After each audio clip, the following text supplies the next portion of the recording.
That Cologne Sanders is just so dreamy. So I've already lost all respect for the Colonel. Why does this exist? I want your attention. No! You what? I will never quit! I will never give up! Why did I do that? Why?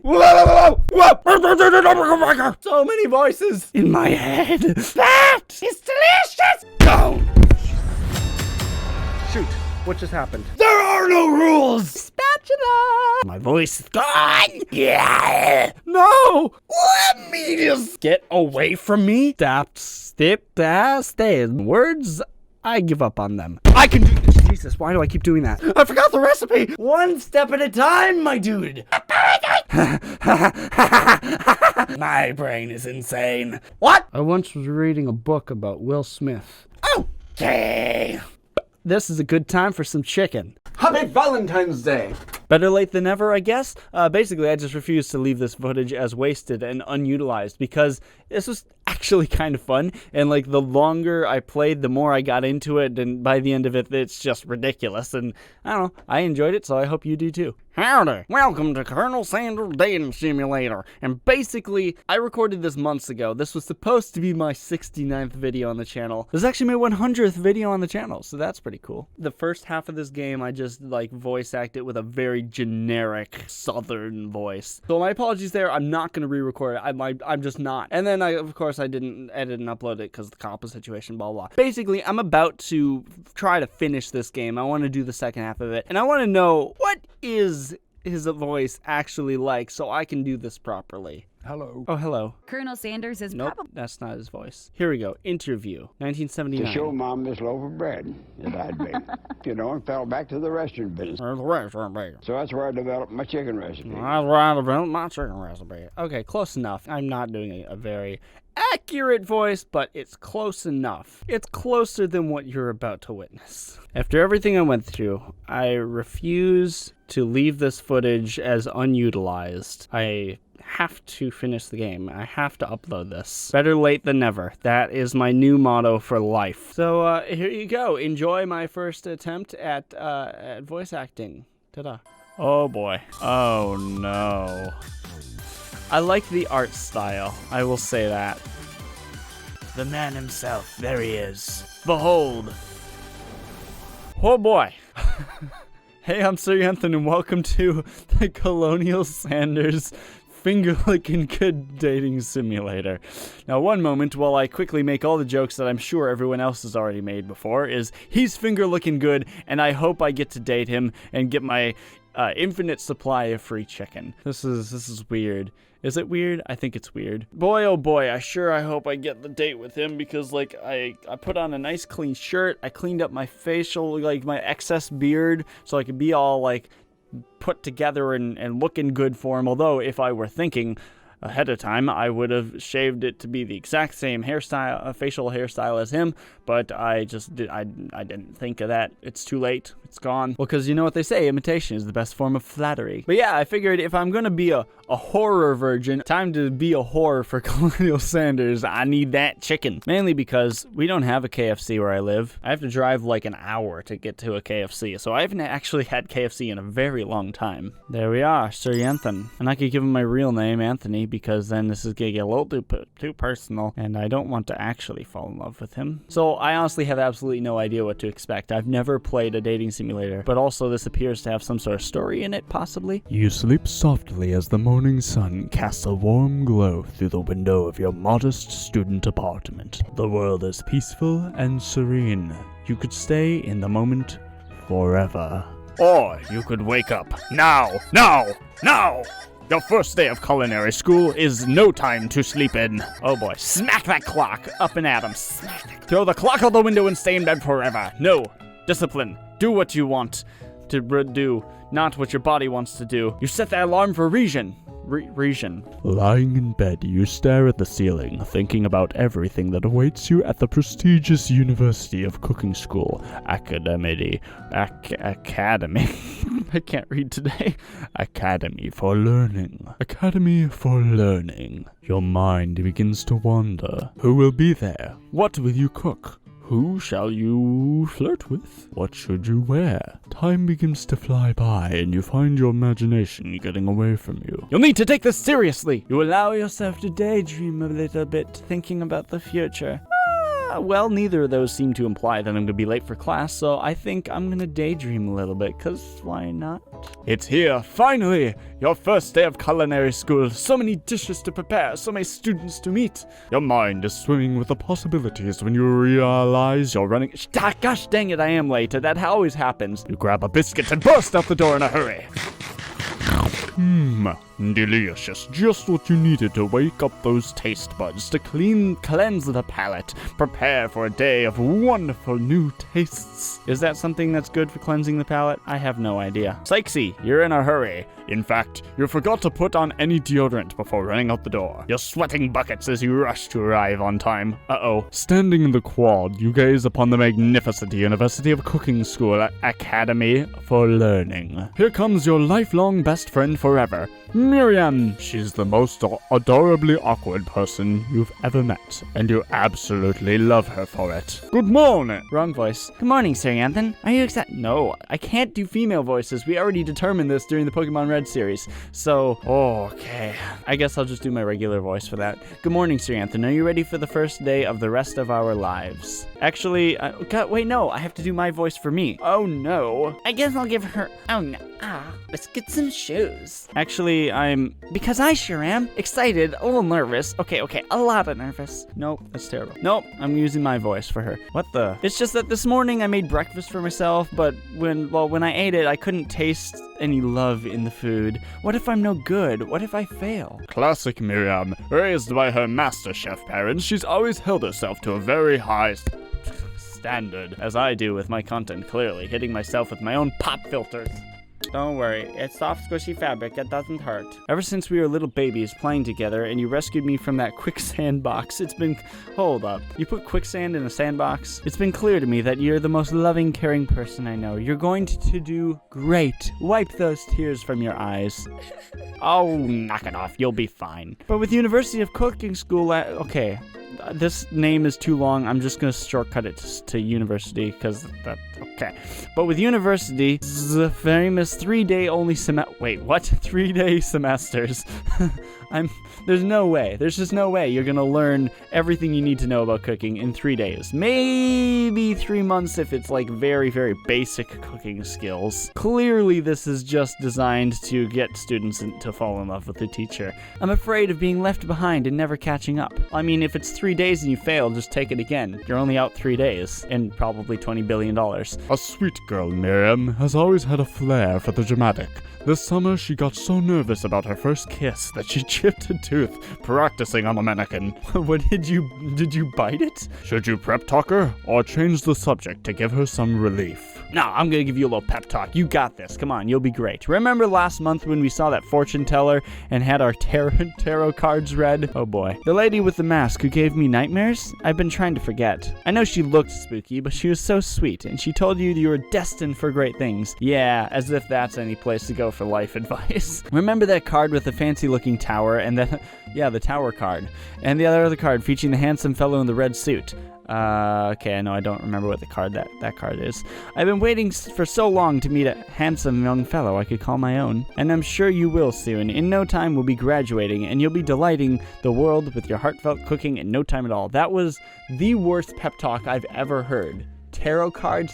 How is that supposed to be inspiring? I will quickly do on a little tangent on my opinion on tarot cards. I went through a phase where I would watch a lot of tarot readings on YouTube, and I think what all it really is that these people reading the cards, they have like these formats as like this, the first card we pick out is this, the second card we pick out is this, it's future and past and situation, whatever. So I think all it is the people doing these readings are very good at coming up with stories. They would be very good writers because they understand human interactions and how different situations can play out. And so I kind of saw it almost as a weird bit of therapy that they would come up with this random story based on the cards that came out, and they'd be like, oh, that's kind of similar to this situation. And they would say, well, if I were in this type of situation, I would do this. And I would go, oh, I never thought of that. So then with my real situation, I can take the same concept and I'll do this instead. And then it works out well. So it's kind of like reading a book. You get to see different situations and figure out how to relate to it and whatever. Anyways, that's my little tangent. As you talk Miriam up, you can feel her nerves begin to ease. Excellent. You know what? Maybe everything will be okay after all. And if not, at least I have these killer bangs. Ugh. No, you have killer braids. The braids are awesome. I kind of miss my long hair. Every once in a while I would braid it because it was convenient when I was camping, or it would be silly if I wanted to just look ridiculous. Can you believe I cut them myself? Yes. I'm sorry, that was mean. You can definitely believe it.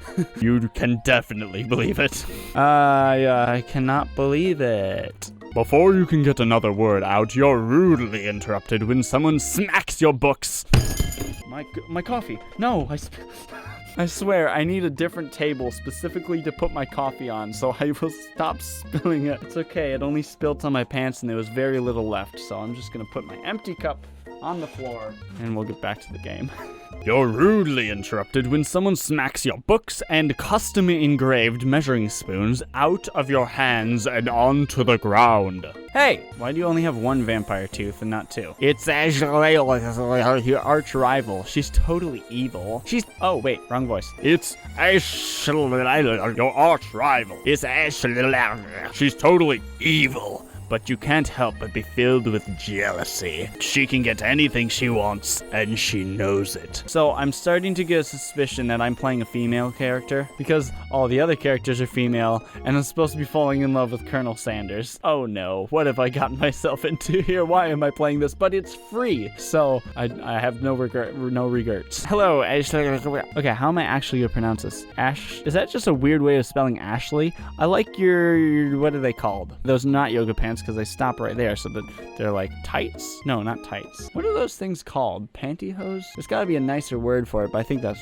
Anyways, you've got chicken legs on your legs. Hello, Ashley. That's what I'll call her now. Oh, I didn't see the chicken shins, but your chicken thighs on your thighs. You leave Sir Yanthan's shins alone. They're perfectly normal shins. I thought that was a compliment. Like, chicken it's meaty. Oh, no, you wouldn't want meaty shins. You'd want meaty calves. I don't know what I'm saying. Ugh. You can't stand Ashley. Even her name is... Yes, it is. Annoying. You know for a fact that it's actually Ashley, but she had to add the extra letters to make herself feel better than everyone. If anyone here knows what perfect shins look like, it's us. It's one of the weirdest sentences I've ever had to read. We're never going to let you or your really weird insults get to us. At least we know it's weird. Across the quad, you see Ashley's best friend, Van. Oh, and by quad, I was immediately thinking, like, the muscle where those chicken legs are on her leg. You see Ashley's best friend, Van the Man. Van the Man has stopped to look at his own reflection in the mirror. His pants are so tight you can see him casually working out his glutes while he styles his hair. No lie, they're rockin' glutes. Van, you... I'm not reading that. What is this? Oh no. Your belt is too high. It's not even attached to your pants. It's purely for cosmetics. Also, where are these buttons going to? Are they just stapled right into your skin? Cause ow. Then in that case, you're allowed to rock the emo eyes. You've never been sure what their arrangement is, but as long as you've known them, Ashley and Van, I'm just gonna call you Van, have been just as close as you and Miriam, but substantially more devious. You can tell by their outfits. I can't believe that the University for Learning would allow people like you to attend as students. I know, right? You'd think they would just hand us our diploma. Or maybe hire us as professional. Okay. Get out of here. Can I slap you with this here pop filter? With the first day of school about to start, there's just not enough time to properly tell these two off, so you resist the urge. Oh, come on. There's plenty of enough time to slap them. It literally takes half a second. Let's go, Miriam. See you later, losers. Oh no. As you approach the door, you see a goofy-looking kid pushing hard against the window directly next to it. You reach forward and easily pull the door open. That should do the trick. Please don't love me. I think you mean Thank you. My name's Pop. I was named after Pop Pop. He's old. Could someone like this also be a student at the school? He must be one heck of a chef. Also, his name tag clearly says Bob, but I guess he's reading it upside down. Hi, Bob. I'm not gonna say that because that's my dad's name. So this guy is Pop. Hi, Pop. I'm Sir Yanthan. Are you going to make me hold this door all day? Nope. And with that, the young man walks into the building ahead of you. Is it just me, or is he kind of cute? No. Yeah, I think it's just you. You both shrug your shoulders before following him into the building. Oh, this is too much reading. We're 20 minutes in. It's just reading. I thought I was playing a game, not a book. You stand at the edge of the room, unsure where to sit. Other students wander in and keep themselves busy chit-chatting. This whole thing could have been done much quicker if they just had their own voice actors instead of trying to get me to voice act it for them. A scruffy-looking pooch takes his place at the podium in the front of the class. Adorable. Now, quiet down, everyone. Quiet down, everyone. I don't know how to do a dog voice. Now, quiet down, everyone. Who is this unreasonably cute pup, and why is he in our culinary class? You must be Sprinkles, head instructor and CEO of UCSAL. Please, call me Professor Dog. I may be cute and little and fluffy, but I still demand respect. What? A cute dog is our professor? This is the best school ever! I guess only a dog's nose is capable of picking up all the nuances of fine dining. What am I playing? This is weird, but it's free, so let's continue. Out of nowhere, wind begins to rush around you as a swirl of cherry blossom petals fill the air inside of the classroom. Chilly, someone close the window. Then why were you trying to open the window? And then, he walks in.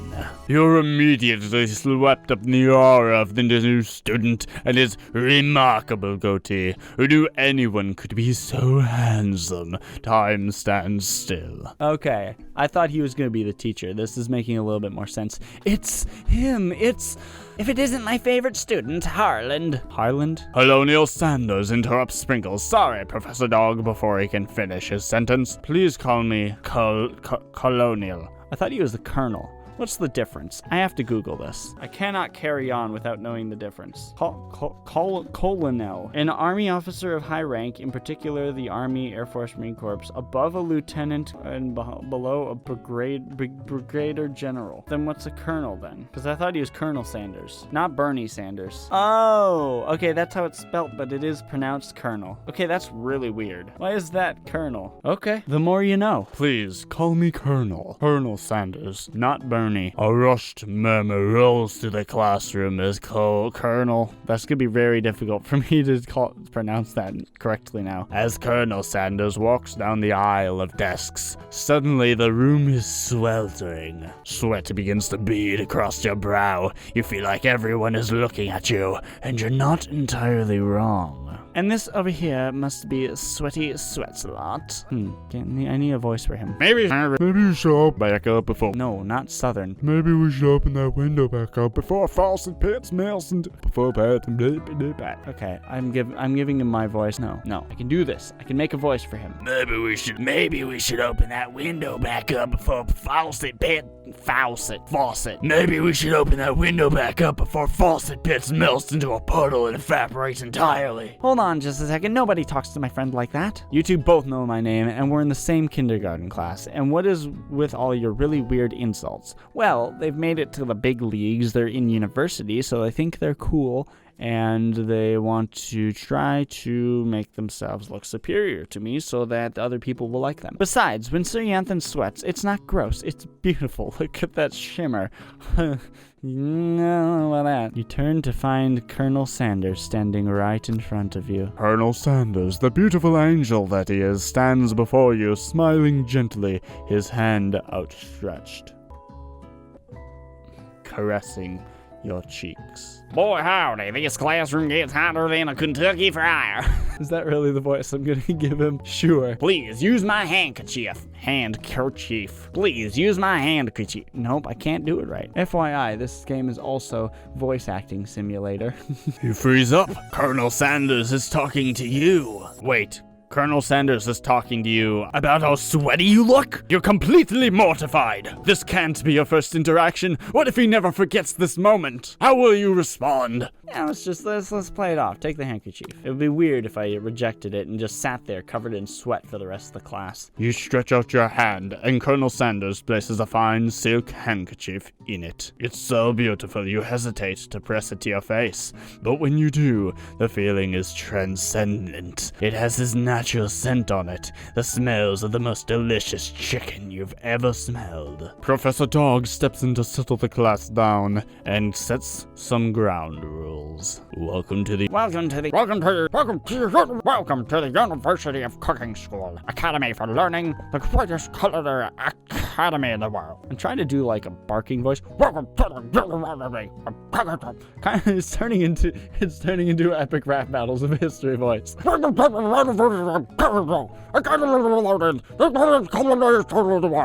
no.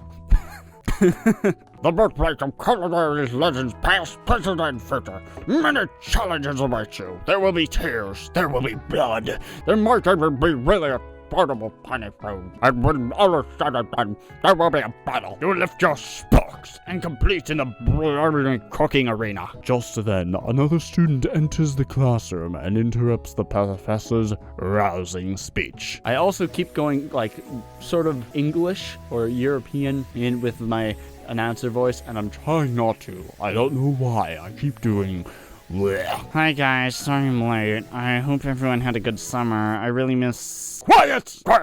Late to class is bad enough, but interrupting my monologue, you're on the fifth circuit here, young man. Are you sure you even know the right place? Don't you recognize me? This is my 3rd year in this school with you as my teacher. But it's only 3 days. Like, the whole school year is 3 days. What do you mean 3rd year? Do you only hold classes once a year for 3 days a year? That's like 20 grand a day if you want to, like, make any sort of money as a professor. Oh boy, that's some expensive classes. Everyone stares at him blankly. Does no one remember me? You're expelled and one more word before I finish. Every lesson to all of you students and town leaders is unacceptable. 50 years dungeon. Even Clegg made it here on time, rolling halfway across the town on tiny wheels. You turn to see the student Sprinkles is referencing, and who appears to be some sort of industrial kitchen appliance. What? No, okay. What universe is this? Is this the extended universe of fast food?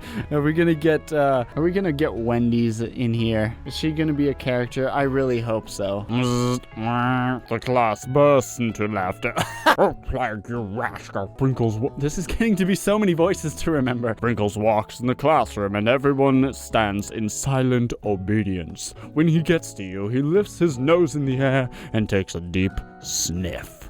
Your diet is lacking. Based on what I'm picking up here, you definitely need a multivitamin. You should be taking better care of this. You've never heard a talking dog as a teacher before, but Sprinkles' reputation for being smart but tough is well known. You decide to try and butter him up by giving him a treat from your pocket. But what kind? That sounds like a bad idea. I feel like he's gonna be insulted by that. I ain't no pet dog. I ain't no street dog. I am a sophisticated animal. I make my own food. What is this trash you pull out of your pocket? It's in a pocket. It's covered in lint. It's covered in hair. It's not prepared in a kitchen. It's mass-produced in a factory. It's not handmade with love and presented on platter. What is this trash? I don't want it. Versus a rubber ball, that might be kind of fun. Let's give him the ball. You reach beneath your apron. I mean, because, come on, everyone likes to play. I don't care how sophisticated you are, how many degrees you have, everyone likes to play, and dogs like balls. You reach beneath your apron and return with a rubber ball in your hand. Sprinkles' eyes go wide as he locks onto it. You toss the ball and he bounds after it, grabbing it in his mouth and swinging it from side to side before dropping it. The thrill passes quickly. It's not clear if that endeared you to him or not. Settle down, young chefs. Take your seats and prepare to have your minds open to the amazing possibility of culinary creation. As everyone rushes to claim their favorite seats, you're left standing at the front of the room. Only 2 options remain. Hey, Samantha, there's still a seat here. It seems that no one's claimed this seat next to me. It seems that no one's claimed this seat if you're interested. I don't know what voice. I'm trying to do a southern voice, and I can't do it. It seems if you're interested. I'm sorry. I cannot do the southern voice very well right now, apparently. Get back to me later. Ooh, this is tricky. If I sit by my friend, yeah, I'll sit by my friend, but then I want to get close to him, obviously. That's the whole point of the game. But if I sit by him, I could upset her, and I might seem a little pushy with him, so I think I'll sit by my friend, and I don't want to be like jumping straight at him when we literally just met. I'll ask him out later. I'll talk to him later. Sit by my friend. You move to take your seat by Miriam. I'm so glad to have you near me to support me through this class. Of course, you're my best friend. Who else would I sit by?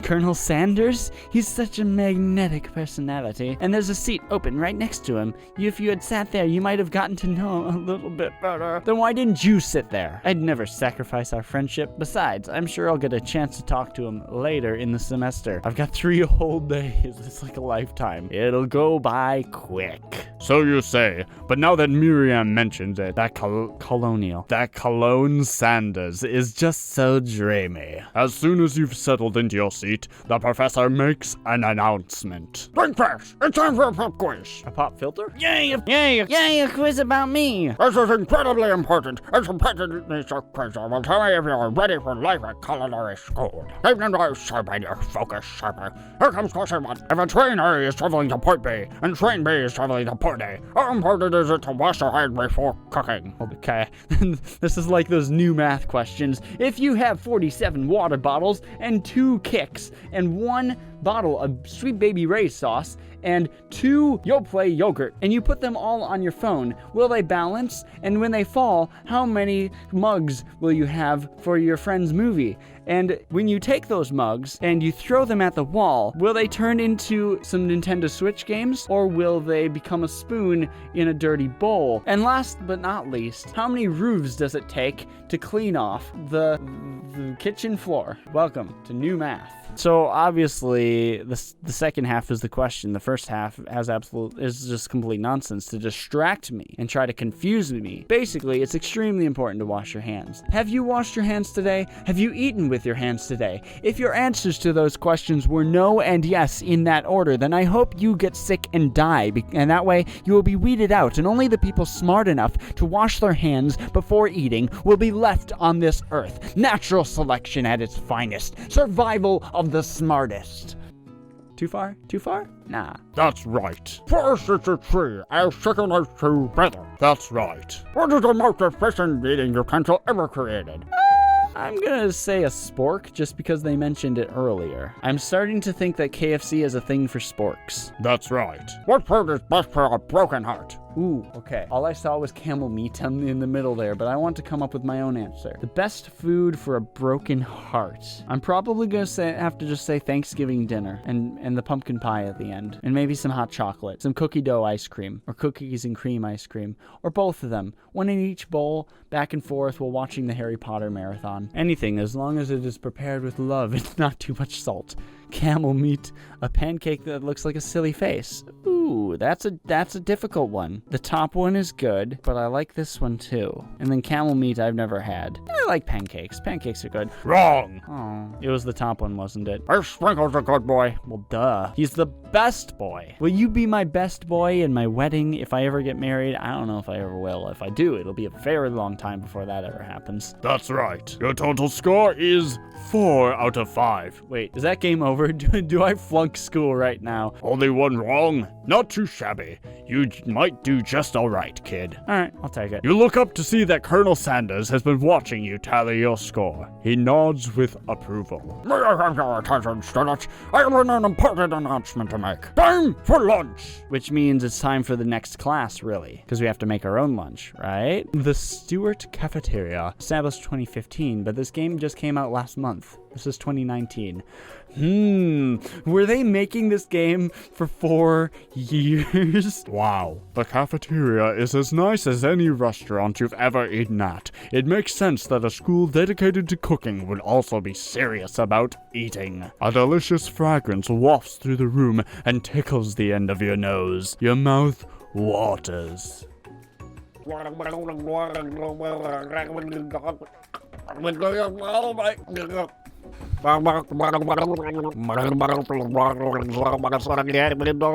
My mouth. That wasn't enough water.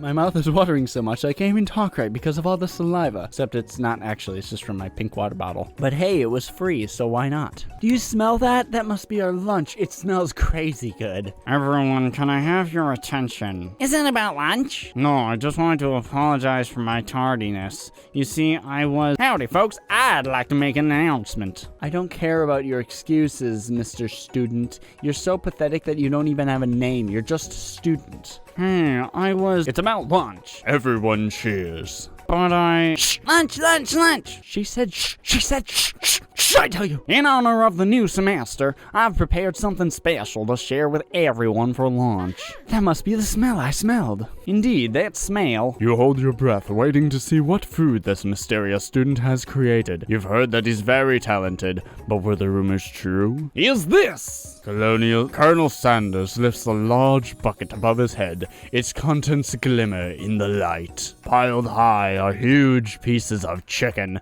breaded and fried to a crispy golden finish. The aroma envelops you as you begin to feel warm and safe. See, Thanksgiving dinner, best for the soul. Colonel Sanders has filled a bucket with chicken? What a novel concept. Your stomach begins to grumble, as if to say, stop thinking and start eating. For years, I've been developing this secret recipe for for perfect fried chicken for any state, anywhere in the world. It don't have to be just Kentucky. By my calculation, nothing less than 11 herbs and spices are required to achieve the perfect balance of flavors. You look around and notice that every other student has a pen and paper and is scribbling notes as fast as they can. So he's not the teacher, but he's the teacher. Well, that's all I have to say about that. What? You think we want your stupid secret recipe, dude? Psh, nah, my dude, nah. I'm just, drafting a last will and testament in case, one of those ingredients is poison. Ha! Got him! He looks around nervously to see if anyone is laughing at his sick burn. Right? It's hilarious, right?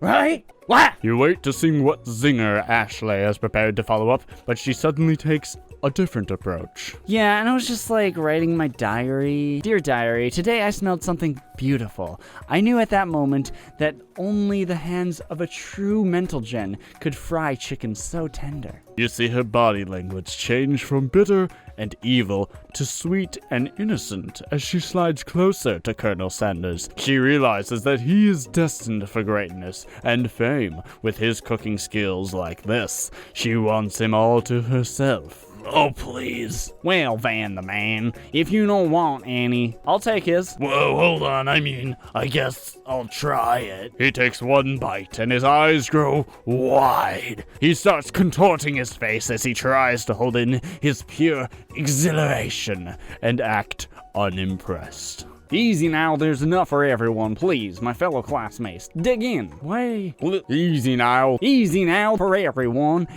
Please, easy. You take one of the pieces of fried chicken out of this bucket and sink your teeth into it. It's amazing.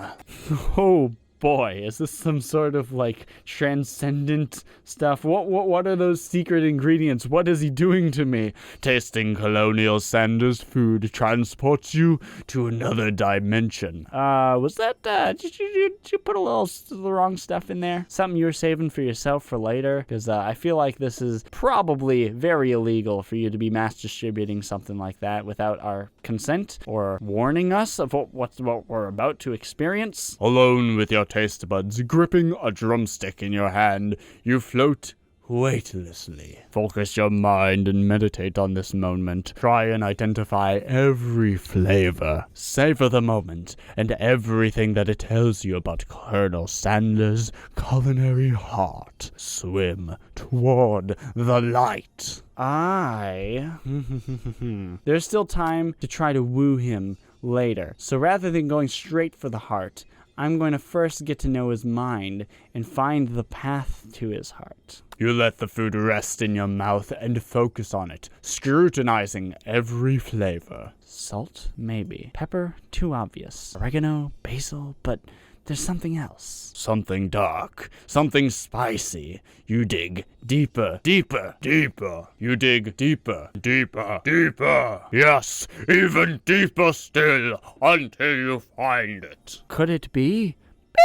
He really did it! How bold! How adventurous! To use beep? How could he? I never would have thought of such a thing. You try to go even deeper into the sea of flavors, but this revelation alone is more than you can handle. You snap out of it and realize that this information was meant to remain a secret, and yet, now you know, a mantle of responsibility now rests upon your shoulders. Okay, hold on. I have to pause here. This is very reminiscent of those people that they claim that they take very large amounts of psychedelics and that they meet God and get to know the secrets of the universe, and God gives it to them of here it is, and they're like, oh my God, here it is, and then they come down to sober and then they can't remember it. That's what I feel like is happening here. He just drugged all of us and we're like, oh my God, the secrets, and now we've come back down to sober and we cannot convey it. And these people that take these drugs are like, it's not possible to explain in human language, man. Not that I've ever done that myself, but there's plenty of people on the internet that explain their experiences so that you don't have to have those experiences for yourself. Or if you want to, you go ahead. I don't condone it, but it's not my. I don't know. How do I say this? Do what you want, but not because I can. Don't be influenced by me. Make your own decisions. I have to give all these generic, common sense. I'm gonna redo this disclaimer just to make sure I'm absolutely clear, because when you're doing YouTube, these types of disclaimers are pretty much mandatory on these types of topics. Basically, your actions and my opinions are separate. You are responsible for your decisions, not me. My opinions, my thoughts, and your decisions are separate. You are responsible for you. I am responsible for me. Make your own decisions. Think for yourself. Back to the game. You know what I'm trying to say. Back to the game. As you look around, you realize that everyone in the room is consumed by the lunch. No one noticed that you've traveled through space and time. Perhaps it was just my piece of chicken. Maybe everyone else had normal chicken. Regardless, I would also like to say, don't drug people. That's not cool. Let people know what they're about to experience. So I've already lost all respect for the Colonel. After tasting his food, you try and get some one-on-one time with Colonel Sanders. You approach Colonel Sanders. Colonel Sanders smiles ever so softly as you approach. He stops what he is doing and allows you to break the silence. Colonel, I wondered if I could talk to you for a second. AKA, what the hell did you just do to me? Anything for a fellow chef. What exactly was on that chicken, my dude? How bold of you to come out and ask. It's an idea I had for a combination of flavors that will make my fortune and establish my legacy for all time as I open a chain of highly successful fried chicken restaurants. No big deal. It's just you and me here talking. I can keep a secret. In fact, I've got some of my own that I'd be willing to trade. What's the rush? The semester is only getting started. We've got 2 more whole days to get to know each other. So he's also interested in such. He's reciprocating. He's clearly not going to give it up easily, but it doesn't hurt to be persistent. You know what they say about secrets, Colonel? Shouldn't learning be fun? You've got moxie, I'll give you that. Colonel Sanders looks both ways to make sure you're truly alone, and then leans in. You can feel his warm breath as he whispers. Just one ingredient, but you can't tell. I use beep. It's something my great-grandmother taught me. Beep. Whoa, you'd never guessed that. In fact, you're not even sure where you'd get some if you searched. Okay, KFC, what is going on here? Are you dealing drugs in your back rooms, in your kitchens? Please don't. Go do whatever you want. as long as you're not hurting anyone else. But don't like be doing that in public places and spreading it to the general public, because that counts under hurting other people, because the healing power people claim these have, it has the equal amount of power to destroy if your mind isn't right. And beep!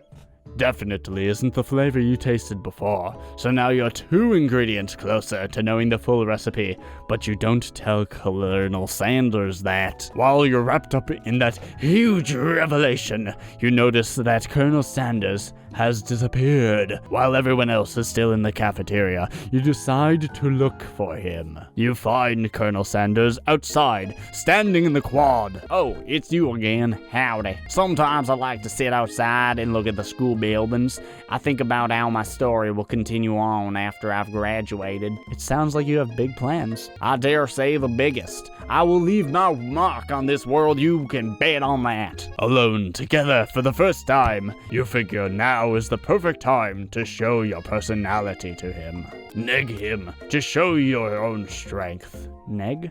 Like nag? Is this a typo? Wow him with a big idea to add an additional ingredient to really spice things up. Or be modest but thoughtful. Well, I don't want to pester him. I don't want to get on his nerves and upset him. Also, is that a tear? This could be good, and I feel like this is just suppressing myself and not being fully open, and having an actual conversation. This is being like, hey, let me introduce myself. This is the type of thoughts that I have. Give you a little glimpse inside my head so we can get to know each other a little bit. I like that option. You know, about that, I was thinking about your secret recipe. I don't doubt it. It has a way of leaving an impression on all who taste it. You decide to show him that you also know a thing or two about blowing minds with new flavors. I actually had some thoughts on how you could improve it. Improve it? You want to change my secret recipe, and you think you can do better? Have you ever heard of habanero peppers? Heard of them? I tend an entire garden of chili pepper varieties, habanero, poblano, cayenne, but that's not the point. You can't just toss new ingredients into my secret recipe and expect to improve it. A recipe is all about balance. It requires careful consideration and refinement. I'm sorry, I didn't mean to. Let this be the last time you improvise on my recipe, Sir Yanson. I'm headed back to class for the next lesson. Well, that did not go at all how I hoped. That certainly didn't go as planned. Yeah, duh, Mr. Announcer, that's what I just said. You'd better head back inside, but you wait for a moment so that Colonel Sanders doesn't think you're desperately chasing after him. Well, I mean, at least I was honest and open and myself, and if it doesn't work out between the two of us, then I guess it just we weren't a good fit. You know, you can't suppress yourself for the sake of another. You have to be yourself no matter what, even if you're not a good match with the people you want to be a match with. It's sad, but that's true. You step into the massive cooking arena. I like that. If I ever have a big kitchen, I will call it the arena rather than the kitchen. Where the afternoon lesson will take place. Each student gets an oven and all the tools and ingredients they could need. Wait a minute. When I play Cooking Simulator, or no, what's it called? It's like a local co-op cooking game. Oh goodness, how do I forget what that's called? Overcooked. When I play Overcooked, and we shall enter into the arena. Look at this place. It's magnificent. Finally, we get to show our stuff. Wait a second. Oh no, we have to show our stuff. What if I totally blow it? You're not gonna blow anything unless if you like blow up the oven. Please don't do that. Except maybe adorable kisses to the crowd of fans you're going to earn with your signature adorable tiny food creations. I'm gonna put in a little side tangent of personal opinion. I don't like tiny foods. Like seriously, what is the deal with these restaurants where you pay $500 for like a bite? It's dumb. It's just straight up dumb. There's absolutely just no good reason or explanation for that. If your food's so good, then you would want to make more of it so people can continue to eat it and actually get a good taste of it, and not just one little, oh, I think I tasted something. I feel like making very small portions is a way of covering up that your food isn't actually that good, because then you don't get to continue to taste it and see how it really is. Welcome students to the cooking arena. For today's lesson, we will be cooking with partners. Hurry up and pair off. Naturally, Miriam looks over at you, but unable to control yourself, you pounce on Colonel Sanders. That's a very bad idea, especially considering the interaction you just had. Hey, Colonel, would you like to tackle this lesson as a team? A team of two? That is, me and you, if that wasn't clear. Want to be my partner in crime? In crime. In cooking. Not my partner in life. Sorry. Don't want to be jumping the gun, trying too much too soon. Well, sure, Sir Anthony. I'll prepare our station.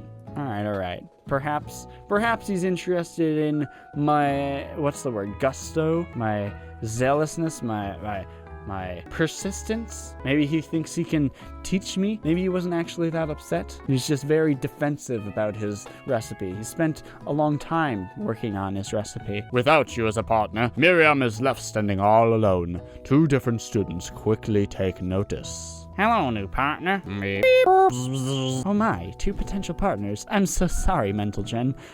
But I don't know who to choose. Rock, paper, scissors. It looks like you'll have to pick for her. Friend duties can be a little awkward, but that's the price you pay for not being alone forever. Who do you want to ask to be Miriam's partner?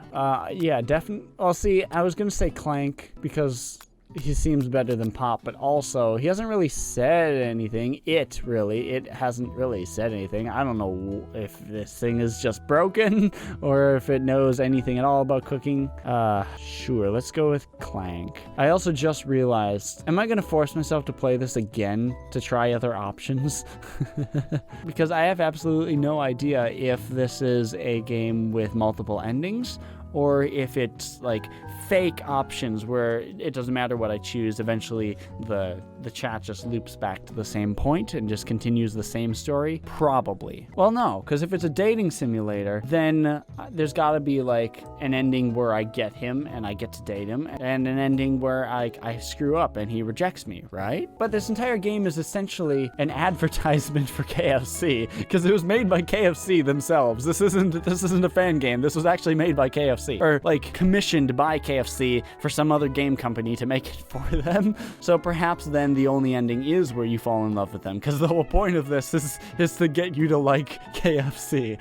It's just, why does this exist? And why am I playing this for over an hour already? Sorry, Pop, but I think Miriam will be partnering with Clank today. It's okay, I already ate. It's not entirely clear if Pop has any idea what the point of school even is at this juncture. Clank is clearly excited to have some attention. He heats up and begins to roll back and forth. Hold on there, fella. We don't even know the assignment yet. Technically, Clank might not have a face, but there's something charming and earnest about him. Tissue? I hardly know you. Clank judders. A panel shakes loose. You get the impression that this is a sign of affection. Okay. Looks like you two will be fine. Now it's time to focus on your own cooking classwork. Alright, Jojo. For today's lesson, we're going to keep it simple. Pick a basic dish and divide up the steps. No chef is an island. It takes 2 flints to make a fire. No, it doesn't. It takes 1 flint and 1 steel. You get the idea. Yeah, I got the idea. Which dish do you suggest to your partner, Colonials and Colonel Sanders? Colonel Sanders here. For KFC. What's this suggest to your partner, Colonel Sanders? Steak tartare. Ratatouille. Steak tartare seems easy enough. No, it doesn't. It seems fancy, and you don't even need to cook it. What? What is steak tartare? Is that just raw steak? For the record, IRL, I can make eggs, sort of, sometimes. Steak tartare. It's a meat dish made of raw ground minced beef or horse meat. It is usually served with onions, capers, pepper, Worcestershire sauce, and other seasonings, often presented to the dinner separately to be added for tastes. Oh my gosh. Often served on rye bread with a raw egg yolk. It's just straight up raw beef with raw egg yolk on it. What? I know, about cannibal sandwiches, which is just raw, I forget the name of it, but it's like lean beef, and that's supposed to be safe to eat. Okay, that's weird. Using octopus will blow Colonel Sanders' mind. Hold on here. This is my first dating sim. We're not going into full weeb octopus territory. No. Your grandmother's mashed potatoes and gravy. No, that's too simple. So, steak tartare it is. I had a delicious steak tartare once at an incredibly fancy restaurant. It was simple, but sophisticated. Maybe we could make that. Beef, raw beef. With seasoning and an egg yolk on top. Sir Yanthon, I must admit, I am disgusted right now. Yeah, me too, to be honest. Oh, no. Consider our partnership ended. Oh, his face. That look of disgust and revolt. So what was the correct answer? Mashed potatoes and gravy? That's pathetic. And an octopus? No, come on. That's not something that the Colonel would use. The Colonel would not make octopus. He would not cook octopus. What is this nonsense? That was the right answer. This game is stupid. Why am I playing it? Because it's trending on YouTube and it's something to do. It's certainly different. It's certainly entertaining. Where's your partner? He had a hissy fit and ran away. I suggested we prepare steak tartare and Raw beef, raw. Pack your things. Your time at the University of School of Lloyd is over. Get out of here. Oh. Okay. So I'm guessing try again just starts the game again, right? Starts me over. You find Colonial Sanders outside, standing in the quad. Oh, it's you again. Howdy. Sometimes I like to come outside and look at them. Blah, blah, blah. Oh, okay, it only restarts this day. I thought I was gonna have to start over the whole game. Okay, in which case, I honestly was about ready to just end the episode and try again some other day. But no, we shall continue. All right, so I'm definitely not giving him an additional idea. And I don't want to beg him and seem like I'm full of myself. Like, look at my strength. Look at my persistence. Look at me. Pay attention to me. Give me your attention. I don't want to do that. So, modest and thoughtful. Well, I just wanted to tell you that I really enjoyed your food. See, that's a good way. That's good. That's good. Now you've got his attention. The flavors were complex but comforting. The interplay between salty and savory and peppery, it was... I appreciate the compliment, Sir Yanthon. I'm sure you'll be a big success. I know we've only met today, but I'm starting to get that same feeling about you. Oh. We should head back inside. The next lesson starts soon. I can't do my southern accent today. I don't know why. You step into the massive cooking arena where the afternoon lesson will take place. Each student gets an oven and all the tools and ingredients they could eat. Look at this place. It's magnificent. Finally, we get to show our stuff. Wait a second. No, you're gonna blow it all up. You're gonna leak the propane in the room and explode us all and send us home early, except we'll be sent home in caskets. Control yourself! Would you like to tackle this lesson as a team the way I just tackled you? Pounced on you! Pay attention to me! Give me your attention! I want your attention! Will you be my partner? Oh, how cute of you to think you could possibly keep up with me. That's what he's saying to me right now. Without you as a partner, she stepped out alone. Hello, no partner. Oh my, 2 potential partners. I'm so sorry, mental gentlemen. I don't know who to choose. Looks like you have to pick her. Friend duties, awkward. Miriam's partner. Let's go with Clank again. Already 8. He's dumb. Warp. We don't even know the assignment yet. He's charming. He's opening up his panels. Please close your panels. You are in a public place. I'm gonna have to call the cops, get you arrested for indecent exposure of your panels. Please close your panels. Sir, that's disgusting. We definitely...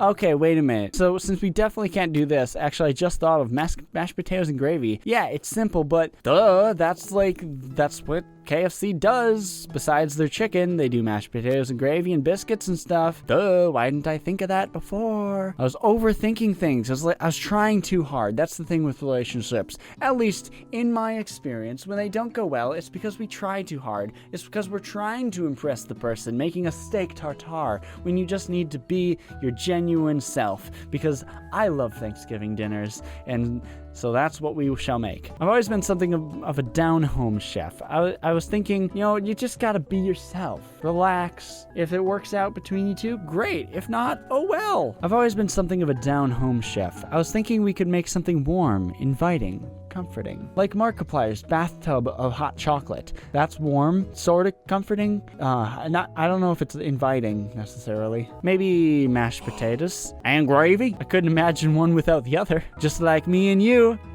Colonial Sanders casts a coy look at you, causing your whole face to go beet red. Embarrassed, you quickly turn away. I'll go get the potatoes. And I am part Irish, so potatoes! I love potatoes. Potatoes are great. I don't think I've ever had a bad potato. I have had some instant potatoes that are pretty meh, but I mean, it's instant potatoes. If you're talking about real potatoes, I've never had a bad potato. Honestly, how do you, I don't think it's possible to cook a potato badly, unless if it's not cooked at all. I don't know. I don't think I've ever had raw. Well, no, you can have like potatoes that are just slightly cooked and they're still good because then they get some crunchiness in them. In a soup, it's good. Potatoes are amazing, man. No, please, let me. Picking perfect produce is a passion of mine. Looks like things are getting pretty fresh around here. Does anyone have a crush on Colonel Sanders? Just cooking partners. Mind your own business. Exactly. That's how it's done. Don't expect anything. Don't get your hopes up. Just dive in and see what happens. Sanders' heart is my business, and you better keep your fingers off of my man. Did someone call for me? No, geez, Van. While I'm over here crushing Sir Yanthan's dreams, you're supposed to be taking care of our classwork. That was the deal, remember? Colonel Sanders returns, arms full of peeled potatoes. He tosses them into boiling water and turns his attention to you and your old friends. Oh, howdy there, Ashley and Van. Are we working in a quartet instead of a duet now? Actually, no. It seemed like Sir Yanthan was struggling, so we offered to give him a hand. You know how it is. These young amateur chefs need a lot of mentoring. Is she seriously trying to say that she's at his level? Get out of here. Get out of here. I was gonna say Colonel Sanders. Actually, no. He's gonna say Colonial because he's dumb. I was gonna say Colonial Sanders. Maybe I could also teach you a thing or two about fancy food. Maybe one day you might be able to get up to my level. Huh. Doubt it. Don't be rude, Van. Personally, I have no doubts whatsoever about Colonel Sanders' ability to concoct creations worthy of admiration.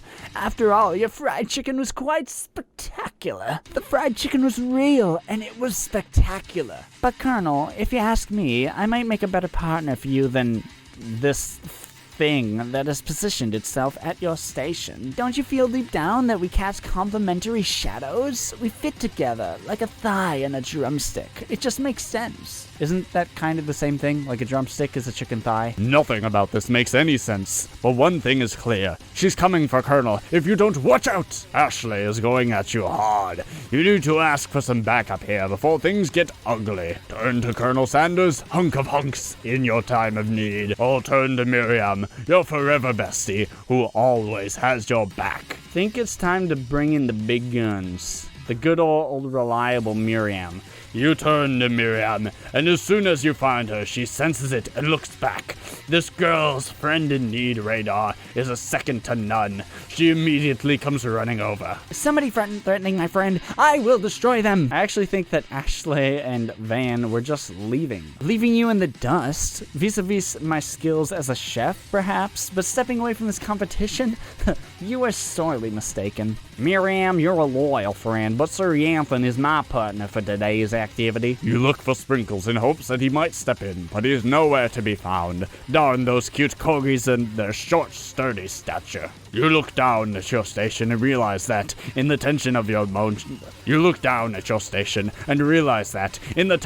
moment, your hands have been cooking on autopilot. Distracted by the drama, you've already crushed the boiled potatoes into a perfectly creamy mashed texture with plenty of butter and cream for flavor.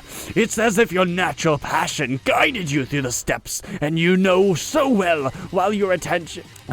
It's as if your natural passion guided you through the steps you know so well while your attention was elsewhere. I know just what to do. Colonel Sanders extends his hand. He's holding a beautiful white porcelain gravy boat, out of which pours a smooth brown gravy, smothering your nearly finished potato dish. Gravy flows down the mound of Gravy flows down the mound of mashed potatoes. The results look spectacular. Granny would be very proud. Colonel Sanders holds a spork out to you. You reach out and grab hold of it, but he doesn't immediately let go. The two of you stand holding the same spork, and for that small moment, all of the madness and pressure in this crazy world stops. Your eyes lock. The moment is electric. Time stands still. If you love something, set it free. Together, you dig the utensil into the mashed potatoes and lift a heaping spoonful up when you see Ashley with a sinister look. You know she's plotting against you to be with You know she's plotting against you to be with Colonel Sanders. And then, filled with rage and without thinking, you fling the sporkful of mashed potatoes right into Ashley's stupid, beautiful face. Van, do something, do something, do something. Scooping up a fingerful, then taste the dripping mashed Scooping up a fingerful, then tastes the dripping mashed potatoes and gravy and realizes that it's delicious. Horrified by this revelation, he slinks away. Will he ever be able to cook something with so much love and integrity? Hold on, wait there, I do not waste word in the rum-cooking arena. Colonel Sanders, I expect better from you. If you do one more simple, you'll both be better prepared wherever it lands. Can I have potato face? Van rushes back over, a covered dish in his hand. Mashed potatoes with gravy? Pathetic! In just a few minutes I prepared a full meal. Days upon my specialty. Braised tentacle of octopus in my silky saltwater sauce. Plated on a battle axe forged by my supreme chef ancestors. You've ignored me for too long. That ends now. It is I who will have the first bite, and you will all look on with envy. The interrupting student rushes at Van and swipes a bit of his signature dish right off the plate. No! I think the octopus was rushed, and the way you turned it about us, it was a complete toxic. Too late. It has been eaten. I think I left something in the oven. I don't feel so good. It killed him! It killed him! Everyone step back, don't take another bite. When you look back at the plate, the rest of it is gone. You notice the tip of the tentacle being slurped up in Pop's mouth. Pop winces in pain for just a moment, then it is almost immediately back to his obvious self. Oh, oblivious, dang it. Oopsie, it tastes like poison. It tastes like poison. The entire class is gathered to watch Pop's final moments. Shock has frozen the whole crowd. They are motionless as statues. The class bell rings, disrupting the moment and snapping everyone back to reality. It would appear that Pop's enthusiasm for trying new things, despite obvious danger, has inoculated him against poisons of all kinds. Incredible. I'm not sure the professors here make enough money. Hello. I just turned into a ghost over here. Seeing that you're shaken up by that really annoying student and all of his nonsense, Colonel Sanders approaches you. I'm sorry I had to go through that. Please, let me walk you home. What? Like, for real? Oh, come on. You follow Colonel Sanders out of the room. At night, the school building has taken on another vibe entirely. It's dark and more than a little spooky. Well, yeah, you just witnessed a murder. Colonel Sanders stands in the squad's neon glow and speaks softly. Those mashed potatoes you made in class today. Before you go on, I want you to know they're not a great representation of my skills. I didn't even realize I was making them. They were amazing. Tasting them, it reminded me of why I became so passionate about food to begin with. Colonel Sanders is getting choked up. Cooking is obviously important to him, in a way that you find inspiring.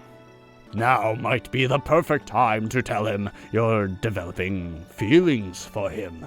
I don't know about that. It's still day one. Colonel Sanders? Yes, Sir Yanthon? There's something I need to tell you. Hold it right there. There's something I need to tell you first. Oh, jeez.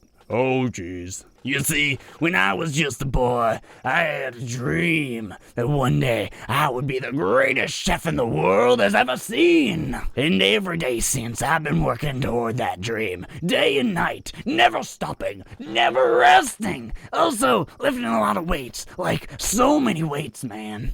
Like, so many weights, my dude. We should follow our dreams with all our hearts, and that our souls may grant them like wishes floating on a shooting star. I keep blending the Colonel Sanders voice and the announcer voice. Hey, no, you...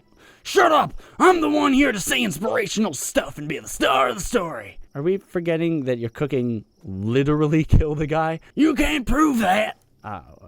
Yes, we can. We can do an autopsy. I also saw you kill that guy. What was his name? Somewhere in the distance, you hear a long, sad sigh. Forget him. We were talking about me. Me. I'm the hero. Okay.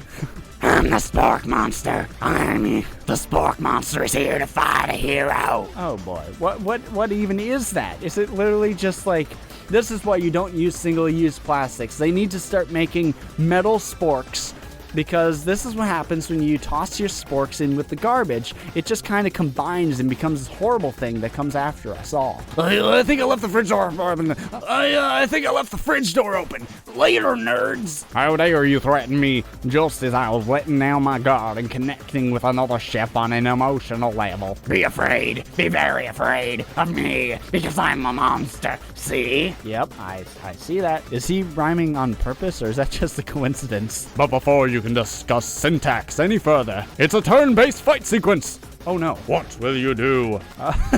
Attack, of course. I mean, all he's got is sporks, right? Unless if he somehow sharpened them. You decide to go on the attack. Which attack will you use? Cook with love, duh. Cook with love does 1 damage. It just got real. That attack really upsets the Spork Monster. Spork Monster goes on the attack.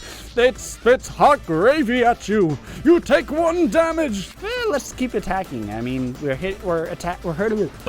hurting each other equally, so therefore, if I just hit a little bit harder, I may have a chance. You decide to go on the attack. It worked last time, right? Oh, I was hoping I'd have a new attack. Cook with love. Cook with love does the same amount of damage as before, and the Spork Monster won't forget it. The Spork Monster is feeling really threatened by your attack. It focuses their amazing mashed mind and draws in energy from the Mother Earth itself. They grew larger and more intimidating. How will you respond?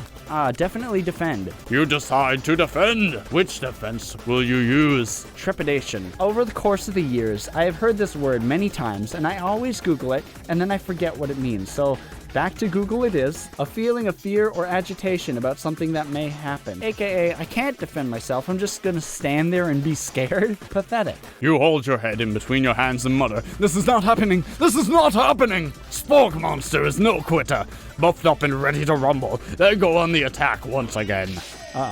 Oh, I should have attacked. Maybe I don't know how much health he has, but I probably could have killed him with that last attack. That was my chance. See, I was thinking this could be like Pokemon, where like when they charge up an attack, that's my time to attack, and then when they're about to attack me, then I can defend. Like that's how this works, right? But I can't defend, and I took 2 damage. What is this nonsense? Spork Monster uses Utilitensel. You take 2 damage from the attack. If you take much more damage, you're not going to survive the battle. Okay, so that was a legitimate strategy, and I would be ahead 1 damage, but because I don't actually know how to defend myself, I just cower like a pathetic weakling. I'm now behind 1 damage. Hello, Colonel Sanders, can you step in and defend me, please? I don't know what to do. I think I'm pretty much screwed, so just attack again. You decide to go on the attack. Same attack as before. 1 damage. Spork Monster is oozing cheese sauce onto the lawn of the quad. I wonder who is going to have to clean that up. Feeling vulnerable, the Spork Monster prepares for its ultimate attack. Rounded Edge! Bile Villain, your reign of terror stops here. I love that staff. Colonial Sanders summons the energy of 1,000 chickens. Popeye Power Pinch. Popeye Power Pinch. Popeye Power Pinch does 10 damage. Spork Monster is defeated.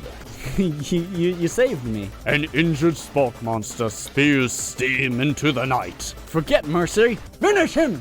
Spare this wretched beast. Nah, get rid of him. We don't want that nonsense in our world. We come to be rid of garbage fast food. We want only good food fast. Isn't that, or is that KFC's slogan? I think that's someone else's slogan. Forget mercy. Finish him! No student will ever walk the quad in fear again. This monster messed with the wrong chef. Attack. You ready your final attack? You'll never survive my... Student debt loan destruction! Student loan debt destruction does 10 damage! Spork monster is completely vaporized. Colonel Sanders looks on in awe. You continue to surprise me, Sir Anthem. The defeated monster left behind a special item. It appears at first to be a cookbook, but upon closer inspection, it's so much more. It's a book of magic spells with a golden chicken on the cover. You open the cover and find a library card tucked inside. The last name to have signed it out is Borko. Borko? That name sounds strangely familiar. Your blood is pumping as you stand in the quiet of the night, holding the mysterious book in your hands. As you come down from your battle buzz, you realize that your final attack has left you completely depleted. The world around you begins to fade away. Without any energy to keep your eyes open, darkness overtakes you. The image of the image of Colonel Sanders flashes before your eyes as you fall asleep. He must have helped you get home. In your tired state, you don't know if you could have made it without him. What a guy. You want to thank him, but you don't have the strength to utter a single word. Very true. My throat is getting very tired from this. This game is lasting for a lot longer than I expected. You feel the covers being pulled up over you as you are tucked in tightly. Good night, my Colonel. In your dream, you're together with Colonel Sanders. For some reason, Sprinkles is also there, instructing your love. Dreams are weird. Welcome to the ASMR part of the episode.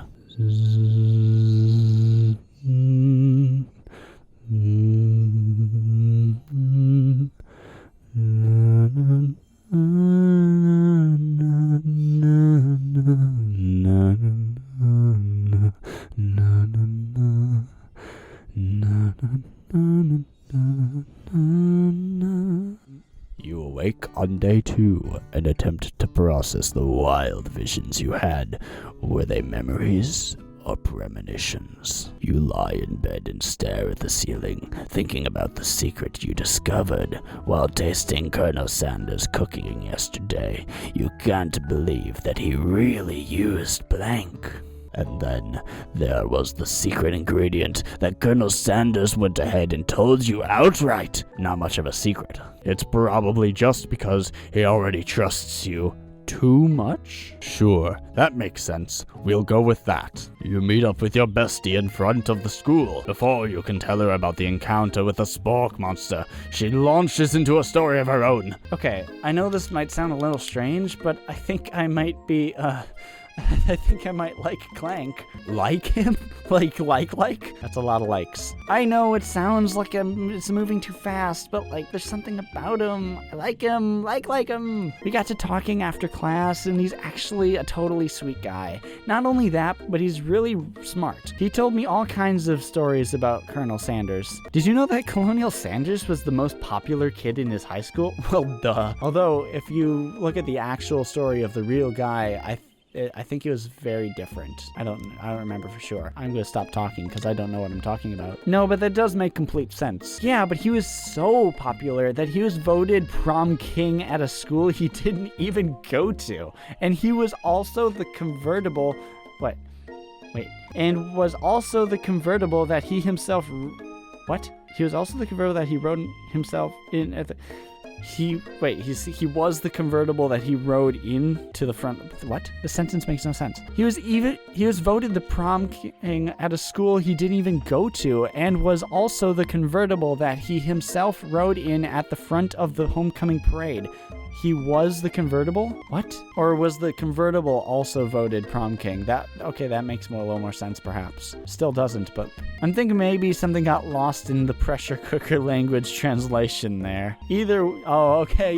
Definitely, yep. Either way, maybe it'd be best if you took it slow with this new boy, like I am with Colonel Sanders. You and Colonel Sanders? The coolest guy in school? Like, the most famous student to ever attend the university? You're a thing now? Don't rush it. Don't label things. Let it be what it is until we figure it out first. But we definitely connected yesterday. Sure you did. You're great. Why wouldn't he be into you, I guess? Laughing at the implication that you and Colonel Sanders might be a thing is definitely not cool. You are great. As you can tell, I'm already losing my voice. I'm losing my announcer voice. You have an idea of how to prove that your love is real. There it is. Well, if he's not into me, why did he tell me one of his secret ingredients? However, you don't tell her that you know a second ingredient too, which you discovered on your own. Your bestie's eyes light up. A secret ingredient? Yeah, I just said that. A secret, yeah, that's literally what I just said. Secret ingredient, open your ears. Is there a dramatic echo in here? Miriam checks to make sure you're alone before continuing. That's what I should have done before I said anything. So this summer, while I was on vacation with my family, a lovely man approached me in the botanical garden where I was wondering, hold on, you can't just change the subject just because you're jealous. This can't be good. He told me all about his passion for spices. Secret spices. This man gave me some to show me what he meant. He said it was... Wait, are you talking about K2 spice? Don't. Just don't. No. The man gave me some to show what he meant. He said that it was a powder created from a super duper rare dried flower petals, and that if I did him a big favor, I could have some of my own. Come on, KFC. Why? Why do you have to make this, like, I get it. I get what you're doing. You're trying to make it vague. But, like, why do you gotta word it like this? Please, Miriam, don't tell me. So I filled my suitcase with them and brought them home. So you're a drug smuggler now across international borders. He was so nice. He even met me at the gate when I arrived. Later, when I cooked with them, a very strange feeling came over me. And the flavor was unlike anything I'd ever tasted. I think you're being very liberal with the meaning of spices here. Whatever. Anyhow, we both share an interest in cooking, so we've stayed in touch, like pen pals. I bet he would love to know more about new spices. Well, I'm definitely not supposed to share Colonel Sanders' secret recipe, and besides, I only know the one ingredient, so I doubt it would be much use to anyone. Please. It would mean the world to me. No one has to know it came from you or Colonel Sanders. What do you think? Should you protect the Colonel Sanders secret or share it with your bestie? So first instinct is obviously no, I'm not telling her. I'm not going to betray Colonel Sanders' trust in me, because the entire point of this game is for me to try to gain his trust and gain his affection and get to date him. But if I want some of her spices, maybe we could trade. But no, I don't want to make up a fake ingredient. I want to just tell her, no, I'm not telling you. But I'm not going to tell her the ingredient, so I get, why? I don't like these options. I don't like either of these. I want to just straight up say, no, I'm not telling you. Fine, I'll make up a fake ingredient. You quickly think of a fake ingredient name. I don't know, how about... It was Eye of Newt. What is this, RuneScape? I know, sounds like some kind of witch's potion, but what can you do? Eye of Newt? Wow. Her eyes light up imagining such a thing, and you figure that you've satisfied her curiosity, and she'll move on. However, she immediately turns around and does some thumb typing on her phone that you can't quite see. That's probably not good. Before you can ask her to confirm that she was definitely not texting secrets to other people, you're interrupted. A wind rushes in. Cherry blossom petals fill the air. It's Colonel Sanders, arriving at school on his trusty steed, his wild stallion. Stand back and admire his majestic glory, or run to him. I think I'll have a moment of just, look at him. Look at that. What a beautiful man. In an entirely platonic way, because I am straight. I just admire him and think, how can I be as great as him one day? Colonel Sanders' horse is truly a thing of beauty. Without ever acknowledging that he's being watched, he does a short horse dance before dismounting with a flourish. Then he slaps the beautiful creature gently on its rear, sending it running free into the countryside. You are so struck by the sight of him that you lose the ability to speak coherently. Oh, I didn't realize anybody was watching. Don't worry, he knows his way home. That's definitely not a Colonel Sanders type of Southern. I'm sorry, I'm butchering it. That's all I got. You attempt to compliment Colonel Sanders, but the words don't come out exactly right. What a horseyful beaut you have. I mean, what a horseyful beaut you have. Dang it, that's what I just said. Being a good friend, Miriam attempts to cover for you. Oh, Sir Yanthan just gets really nervous around people they like. What? This is not helping. I mean, they got food poisoning and were up all night. It was gruesome. You should have seen it. She gives you a wink and a smile as if to say, situation handle. Can't blame a girl for trying. Yeah, that definitely made it worse. Like, look at his face. He's like, are you okay? What were you eating? Did you, like, screw up some of your own food? Why would you even risk eating food that could potentially give you that? We are high-quality chefs here. We don't eat from one-star Yelp reviews. And with that, Colonel Sanders disappears into the school, leaving you and Miriam to follow. When you enter the classroom, you can see your two rivals. Ashley and Van are doing something bad. By the way, they're hiding. You know it must be really bad. Like counterfeiting recipes bad, experimenting with restricted ingredients bad, summoning a demon bad. You try and get a peek over Van's hulking shoulder, but he sees you coming. Whoa there, little one. I'm not sure you're ready to handle this. Why don't you make like a bee and mind your own wax, honey? Tell them to stop acting immature. Act like you're not interested in them, but really try to get a closer look. Now is probably not the good time to start a fight with them, because I don't want, like, the teacher to walk in and see me, like, being a part of whatever is happening and then get in trouble. So I'm curious. I'm gonna take a little peek. You sit near the rivals, but leave your back turned to them. You even hear Van mutter something that sounds a bit like a magic spell. Are they playing around with the Eye of Newt? However, he notices you eavesdropping. You try and cover your tracks and You try to cover your tracks and improvise an excuse. It's time for class. You're distracting the rest of us who want to learn. Now you've upset them. Dang it, I've done the complete opposite of what I wanted. Oh, and you're the emperor of cooking, are you? You make the rules? I'm not sure you know a good meal if it ate you. Being the best chef in the world takes more than culinary skills. It takes creativity. It takes pancake.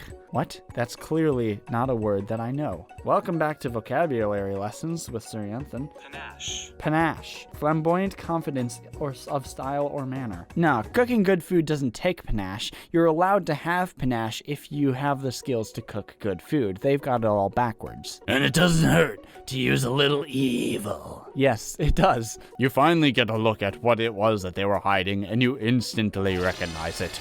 It's a book, just like the one you found after your encounter with the spork monster. That's the same book I found last night in the quad. Ashley immediately elbows Van, who hides the book behind his back. I don't know what you're talking about. That book is a family heirloom and its contents are secret. You notice that they haven't just been studying the book. They've got Pop pinned to the wall, and they're tossing potato skins at him as he tries to catch them in his mouth. What?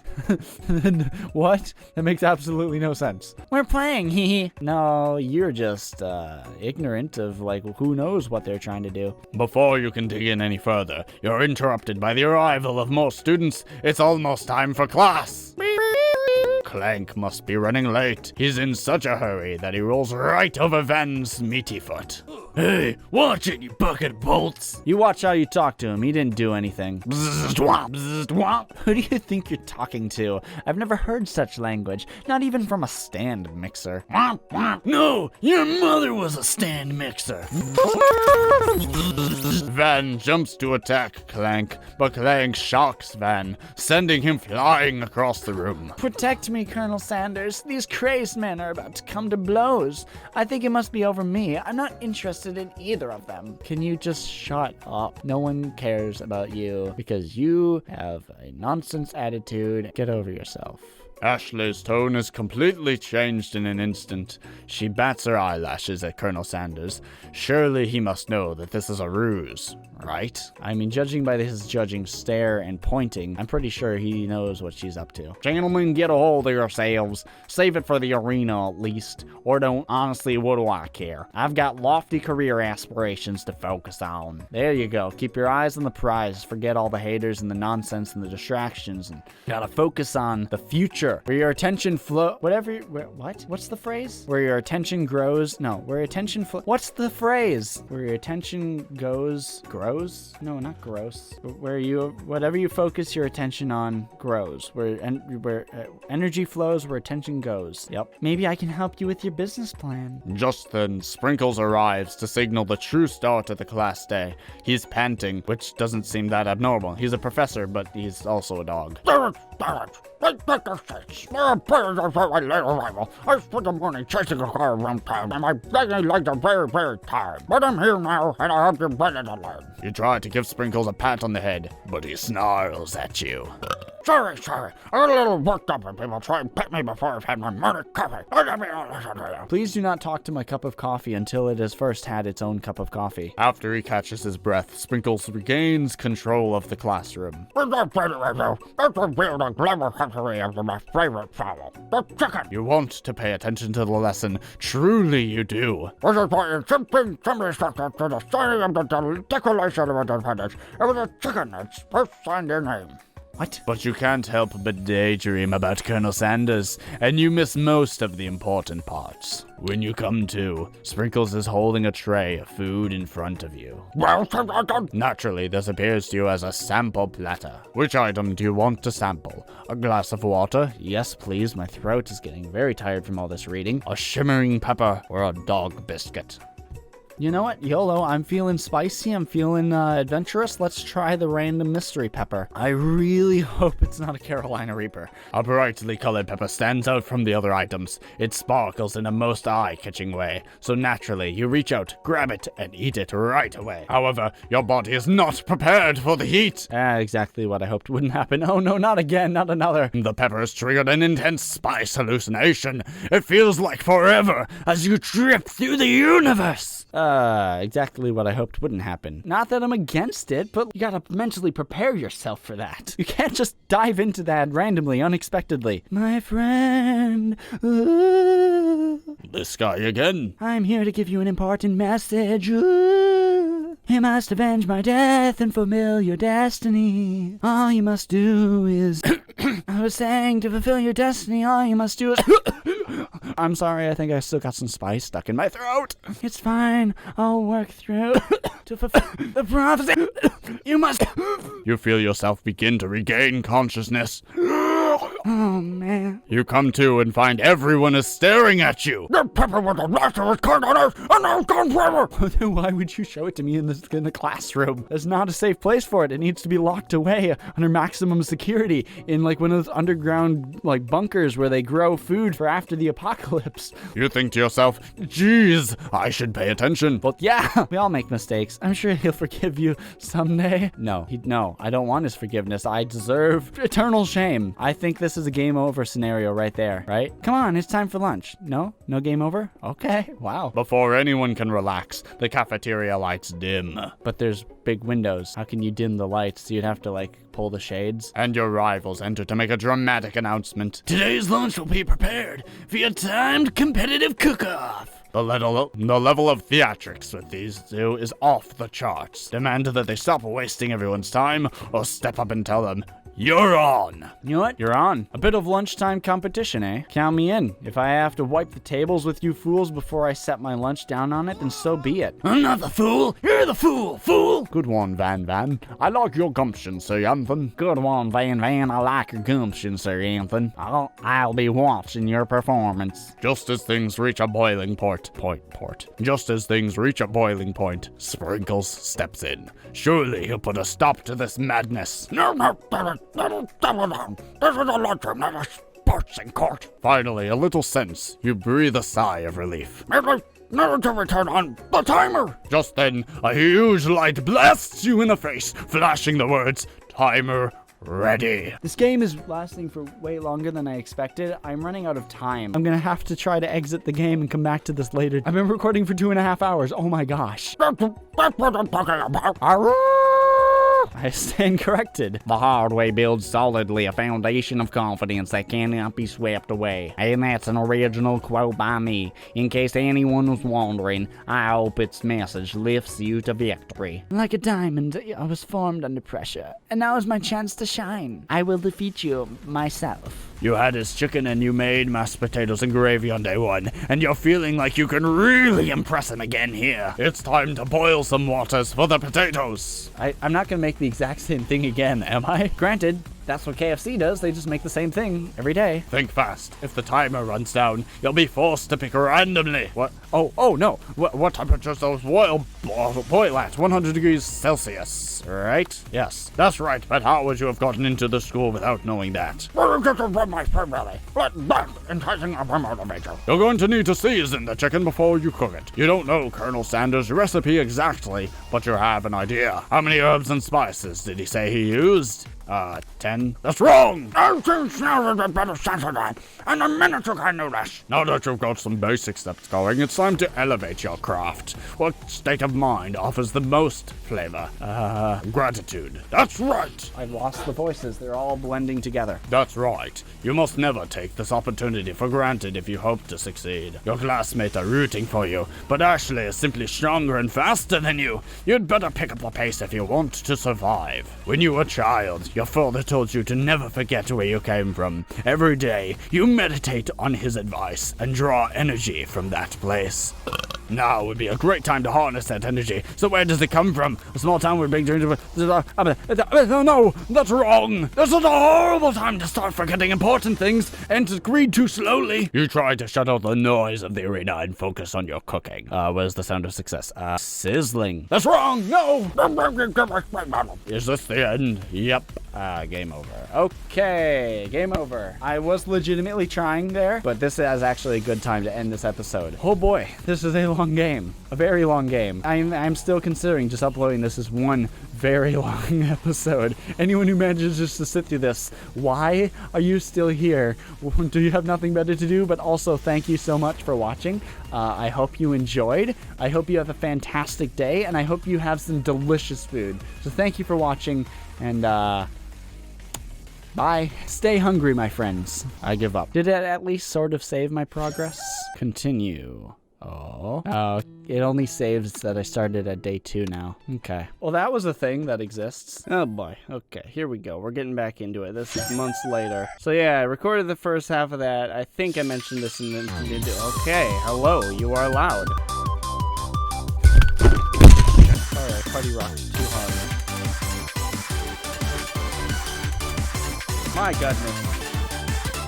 I wish I could see what was happening, because it's glorious. Amazing. I think I gave myself a concussion. The things I do for YouTube. We haven't even started the game yet, and he's already rocked my world. Try this change to my setup and see how that goes.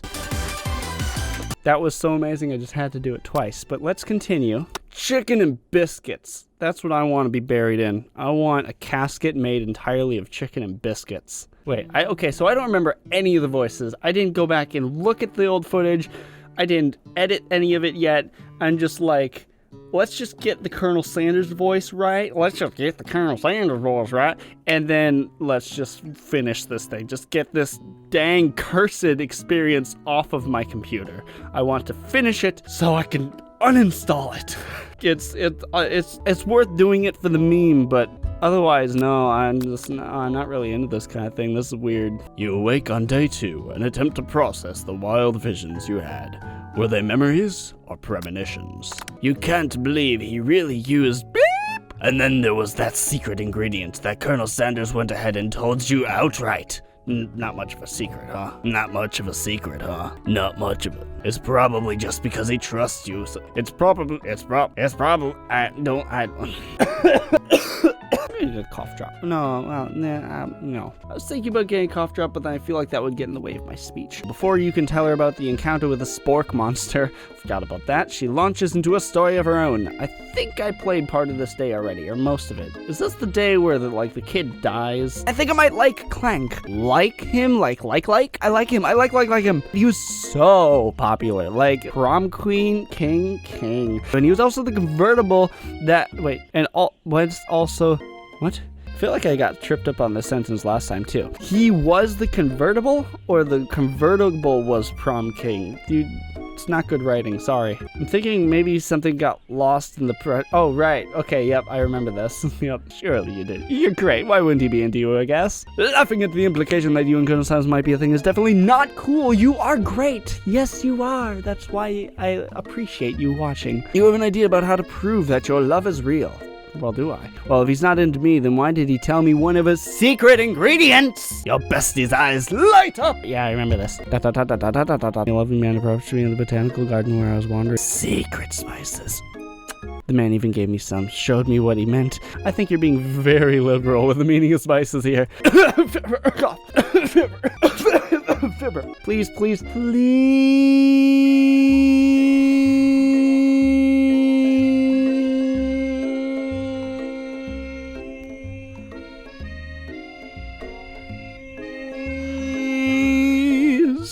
Well, these are terrible options. I would like to just say, F you, I'm not telling you. So yeah, I'm gonna lie. I'm a terrible friend. And she's crying. I'm just trying to get through this experience as quickly as possible. Because this is already gonna be a really long video. You are so struck by the sight of him that you lose the ability to speak coherently. Oh, I didn't realize anyone was watching. Don't worry, he knows his way home. Told you, the voice is not gonna be spot on. It's good enough. They're doing something bad. Also, his eyes. Did he just suddenly whip around and put in those I think they're called scleras? The contacts that cover your entire eye, and just impressive that you can put in contacts that fast. No, your mother was a stand mixer. I'm still actually slightly sick now. I think last time I was coughing just because of his voice is difficult to do. Now I'm just actually still slightly sick. Also, don't mind the glasses. Forgot to mention that. New Year's Eve was a good time. It feels like forever as you trip through the multiverse, man. Yeah, I remember this. I think I chose the same thing previously. Perhaps I should have chose something else. Am I just gonna come to the same doomed fate as last time? Because I think something bad happened. I don't remember what. I'm here to give you an important message. As I was saying, to fulfill your destiny, all you must do is... Insert cough sounds from earlier. I'm not the fool. You're the fool. Fool! Timer ready. What temperature does boiling water boil at? 100 Celsius. I didn't even read the top option. You're going to need some season, Come on, throat, cooperate. 11. Yes, I've seen a commercial or two. Sorry, I had to. I hope someone gifts that and uses it and out of context and makes me look like a weirdo. Attitude, that's right. You must never take this opportunity for granted if you hope to succeed. Very true. That applies to everything in life. Oh, sure. That's right. This is your shot, and you're not going to miss it. Darn right, this is my shot.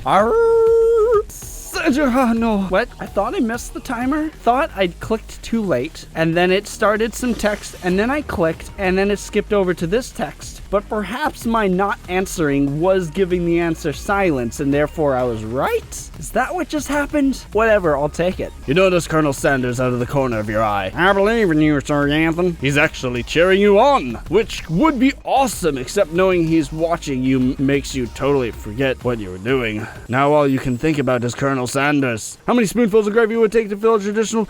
Hey, I remember this. It's rigged. I cannot possibly read it all fast enough in order to pick an answer. What were you thinking? Get your mind back in the competition!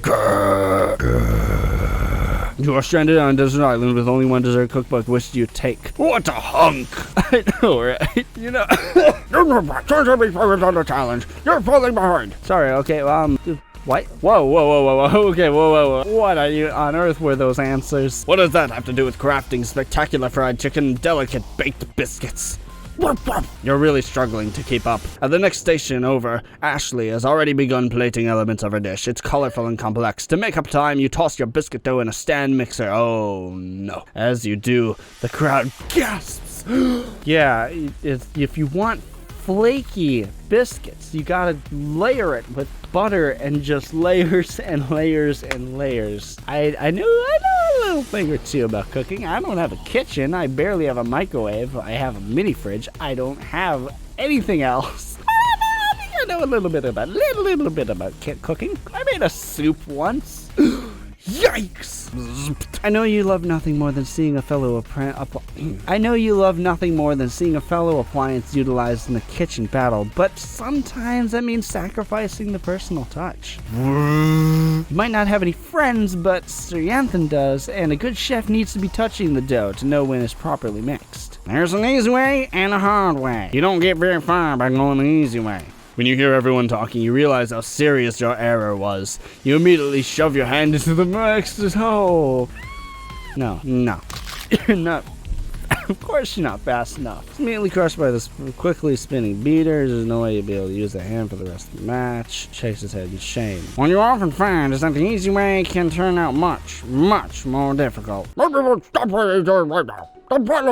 Can't be. I was so close to finishing my dish. Right. Go ahead. Lie to yourself, my dude. Bring up your hand. You simply can't go on. Aw, that's too bad. And here I am with my completed dish ready to serve. Surely that makes me the winner by default. No. It wouldn't be fair to compare the two on account of Sir Yanthan's injury. You see Sprinkles beginning to lick his doggy chops as he locks. You see Sprinkles begin to lick his doggy chops as he locks onto the dish. But I suppose you should at least tell us what you prepared. Well, because I'm the sweetest, I went straight to dessert. Under this white chocolate dome, you'll find a wide variety of delights, taking you on a journey of flavor that tastes good and tells a story of excellence. I was going to ask Sir Yanthan to do the honor, but since you're injured, I'm afraid that pouring the creamer of delicate hot chocolate sauce might be too difficult. Colonel Sanders, if you wouldn't mind lending me your strong, steady hand. Why does this exist? What? Okay. Carrying on. No time to question this shit. Just carry on. Colonel Sanders pours the hot chocolate sauce on top of the dome, causing it to melt away, revealing the ingredients hidden within. A dead rat! Inside you'll find a delicate fried cheese croquette? Atop a slice of honeycomb, ice cream, 2 ways, tender nougat. Ice cream 2 ways? What's that mean? Tender nougat and pearls of blueberry. Colonel Sanders seems intrigued, but perhaps not impressed as he dips his finger into the chocolate sauce. Yeah, to be honest, it's a bit much. It looks amazing, but it probably costs way too much, and I honestly would just never go to a place that would serve something like this. Simplicity isn't your strong suit, is it, Ashley? Oh, you. As he places a sauce-covered finger into his lips, Ashley leans over and whispers something into his ear. A dab of sauce sticks to his mustache. See, this is where the thing is. You don't want to seem too pushy, but you also don't want to be totally passive. Like, you gotta make sure he knows you like him. So yeah, maybe not the best opportunity, but I'll take it because I passed up the opportunity before. This coming from a guy who knows jack shit about dating, so don't take me as advice. You reach out with your apron and wipe the sauce off of his glistening face. Colonel Sanders recoils and rushes you back. Away, peasant! This goatee isn't just a fashion statement, it's also functional. I'll save that for later. Game over. Oh, no! I don't want to do this again! So, I know I originally said I want to play this many times through and see all the options, but now I don't care. I just want to hit the actual ending once. just once, please. All right, try again. Oh, okay, it only brought me back to the cafeteria. That's not too bad. But I'm gonna take a quick little break anyway and grab some water. Okay, I'm back. And I have a cough drop. So before anyone can relax, the cafeteria lights dim. Blah, blah, blah, blah, blah, blah, blah, blah, blah, blah, blah, blah, blah. I'm gonna take a different option this time. Competition with you two? Yes. Well, not with me. I'm on a personal journey to learn to love, to learn to the love. Sure, why not? But definitely not to constantly battle. That's a good journey to be on. That's the journey that I'm trying to be on. Yeah, stop getting your genres crossed. Don't you have some more portable monsters to capture? Whoa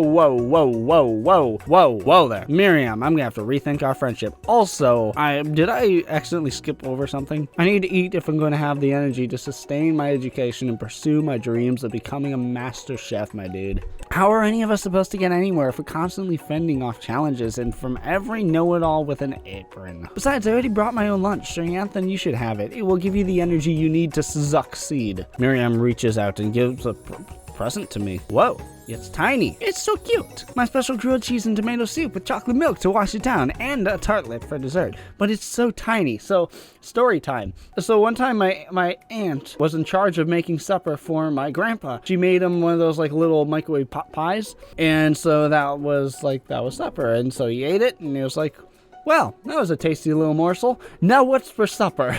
And she didn't know how to cook yet. She was little. She was just a little kid. She's like, oh, I don't know. What do you mean? So I don't know. I don't know what happened or what they ate after that. But that was just a fun little story that this made me think of. Because it's just a little tiny piece. It only takes you about 5 seconds to eat Miriam's tiny food. But it's just what you needed for motivation. You know what? I've learned enough for today. Let's battle. Wait, is this Pokemon? I did want to play Pokemon tonight, but I decided I was going to play this instead because I want to, get this over with. Just as things reach a boiling boiling point? That's a good, relevant joke, haha. Just as things reach a boiling point, Sprinkle steps in. Surely he'll put a stop to this madness. Yeah, there's a lunchroom, not a sporting court. Little sense, but until turn on the timer. Huge timer blasts me in the face. Okay, yeah, so it didn't actually change anything. I stand corrected. We get a battle. Best believe it. When I'm under pressure, I will defeat you. Okay, 100. 11. Gratitude. Small town. Silence, right? That's right, yes. Okay, and then I start getting distracted. What? Blowing me a kiss. We're riding together in a gondola. I feel like I'm doomed to the same end every time. Is there no other way? What am I supposed to do? Yep, lost my hand. Blah blah blah blah blah blah blah blah blah blah blah blah blah blah blah blah blah.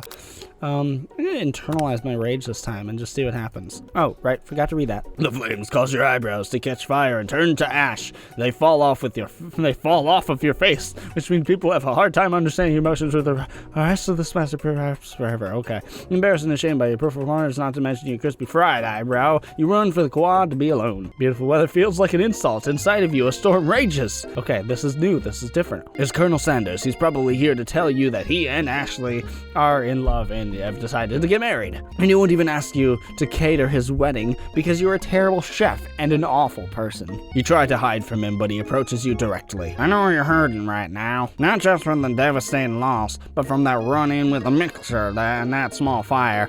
We should get that checked out. I'm also hurting from my tooth. I need to get these teeth removed, and I put the cough drop in the wrong place in my mouth. I've got some bad teeth.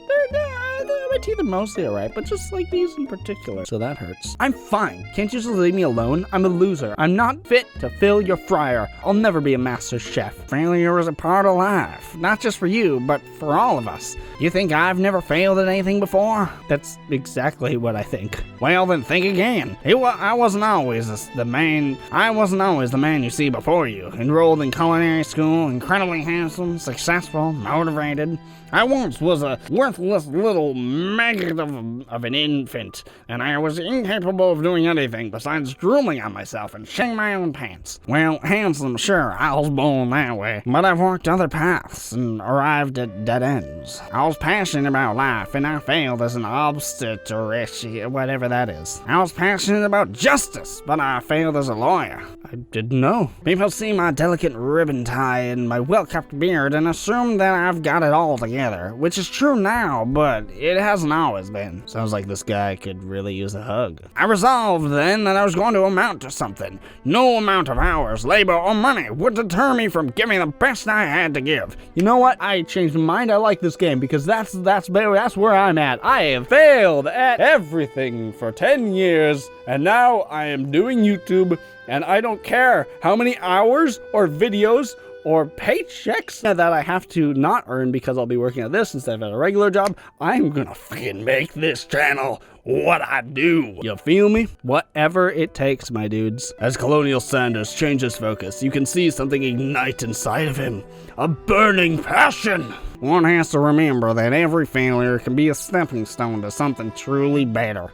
My dream is pure. It's honest. It's something that a humble man in a crisp white suit can be proud of. Did I just spit on my mic? I will create a new chain of chicken restaurants that will bring joy to the entire world and make up for my past misdeeds. Damn right, I'm gonna make a new chain of videos, a whole new channel of videos that will bring joy to the entire world, or like whoever's watching you there. I hope you're getting some joy from this, to make up for my past misdeeds. Yay! Just as your moment grows intimate, you're interrupted by a threatening, shadowy presence. Battle scarred from the night before, you prepare for the worst. It's the Spork Monster! Gorko, the Spork Monster, is here to fight a hero! Is anyone feeling a little bit of deja vu? I'm sorry, Goku, but I could have sworn we already battled you last night. That was Borko, my twin, and I, Gorko, am here to avenge them! Yeah! Are you stronger than Borko? Well, we're twins, so no, not really. We're pretty much exactly equal in every way. Why do you ask? Colonel Sanders smirks. He's already on the same page as you. It's just that we beat Borko pretty easily, so I don't think you kind of have much of a chance. Not to mention, I feel really guilty about that. Like, if I could take it back, I would. I think what Sir Anthony is saying is, can't we just be friends? Life's too short for making enemies. I suppose we really don't need to fight. It's just that I've got these pointy teeth and claws. All the better for enjoying tasty foods. Surely you like to eat, don't we all? Of course I do. Inspiration strikes that you come up with a quick idea. Chomp on this. You toss a biscuit into Gorko's open mouth and he devours it in one gulp. Delicious. You're much nicer than the evil student who once upon a time turned me into this creature who stands here today. I don't believe it. You were a human once? Well, no, I was a chihuahua. Is this what happened to Taco Bell?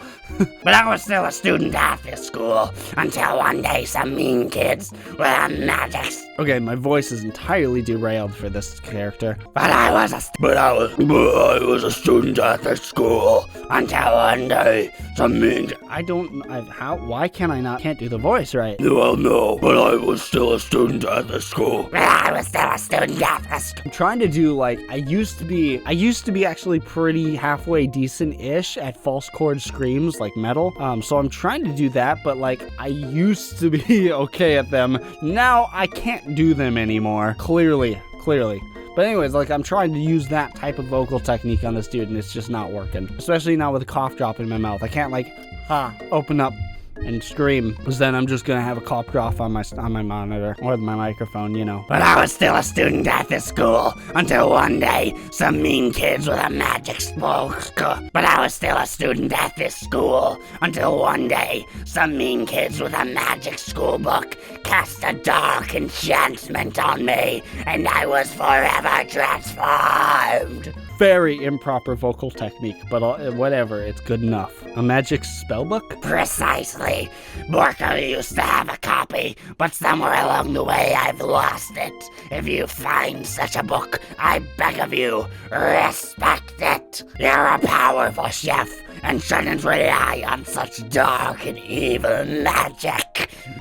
No, you should be protecting the innocent from those who would cheat them through sorcery and Or whatever that word is supposed to be, I don't know. If you need me, don't fear, I will be there. Sounds like there's some bad cooks in the kitchen of life. Sir Anthony, together I'm sure we can defeat them.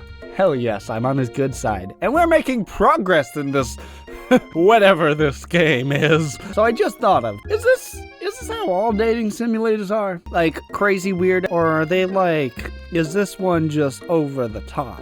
I'm just ever so slightly tempted to try other dating simulator games just to see how they compare, even though this really is not normally my type of thing. I don't know, maybe I'm kind of enjoying it a little bit. Come back to my hideaway and we can discuss. A personal invite. You can't imagine what Colonel Sanders' home must be like, but it sounds like you're about to find out. Great way to enter his home. Stepping inside Sanders' home, surrounded by his things, you start to feel a special bond with him. It looks like you live such an exciting life, Colonel Sanders. Every day can be an adventure if you approach it with the right attitude. Long ago, I made the decision to never stop searching, never stop working, and never stop imagining. Have you been working on any recipes of your own lately? I'm always excited to talk about food and with another ambitious chef. Well, there is something. It's just a side dish that I've been tinkering with, trying to find the right balance of flavors and textures. I'm not sure I've nailed it yet, but I'm close. Colonel Sanders' eyes perk up as he starts to wonder what dish you might be describing. Colonel Sanders' eyes perk up as he starts to wonder what dish you might be describing. It's meant to pair with something spicy or something crispy, or both, perhaps? Hey now.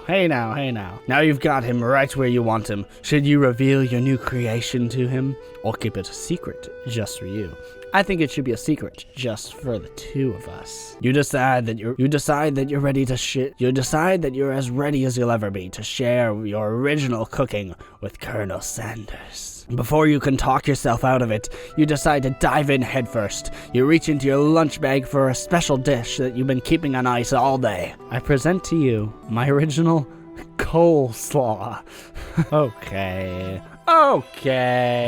Come on, coleslaw is coleslaw. Like, what could you possibly have done to it to make it my original coleslaw instead of, just coleslaw? But I digress. The shredded cabbage disc glistens in the light of Colonel Sanders' luxe hideaway.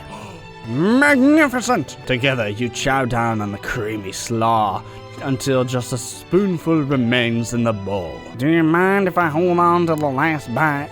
I'd like to have it around so I can admire its taste later and think back on this moment. You could offer to make him more, but he seems like a very sentimental kind of guy. Sure, why not? Please make yourself comfortable. I'll be back in just a moment. You realize that now would be the perfect time to do some snooping. Hey now, let's not be a creep. Around the room are various items that you can look even closer at. Each item seems to radiate memories and emotions. Tap on an item to discover more about the Colonel. Ooh, how about the chicken? You notice a very realistic stuffed chicken sitting on the corner table. When you pick it up, you realize it isn't just realistic. It's real! Taxidermy must have been important to the Colonel Sanders when he was alive. A little note clipped to the chicken's foot reads, "The true state bird of the great state of Kentucky." What is this, a little, stick of ram here? Oh, a lock of silver hair is woven through the teeth of the comb. Upon further inspection, you realize that the hair therein isn't just silver in color. It's actually made of spun silver. Okay. A scented candle. You pick it up and try to identify the smell. Power tool. Freshly starched collar. Piece of wood floating in a lake. Summer of 69. No, it's one of the secret recipe ingredients. It's blank! Oh. Alright, how about the urn? You take a closer look at the large urn sitting on a nearby pedestal. There's a plaque on it. It's dusty, but when you wipe it off, you can read the inscription. It says, "Here lie the ashes of all my past careers and business failures." Oh, poor guy. Alright, a picture. One of the framed photos shows an old man who looks a bit like the Colonel Sanders standing with a friend. They hold fried chicken drumsticks and appear to be cheersing them. No, they aren't. They're just kind of standing there, looking happy. You look closely and see that there's a short inscription. I wonder who my friend Pete is. Haha.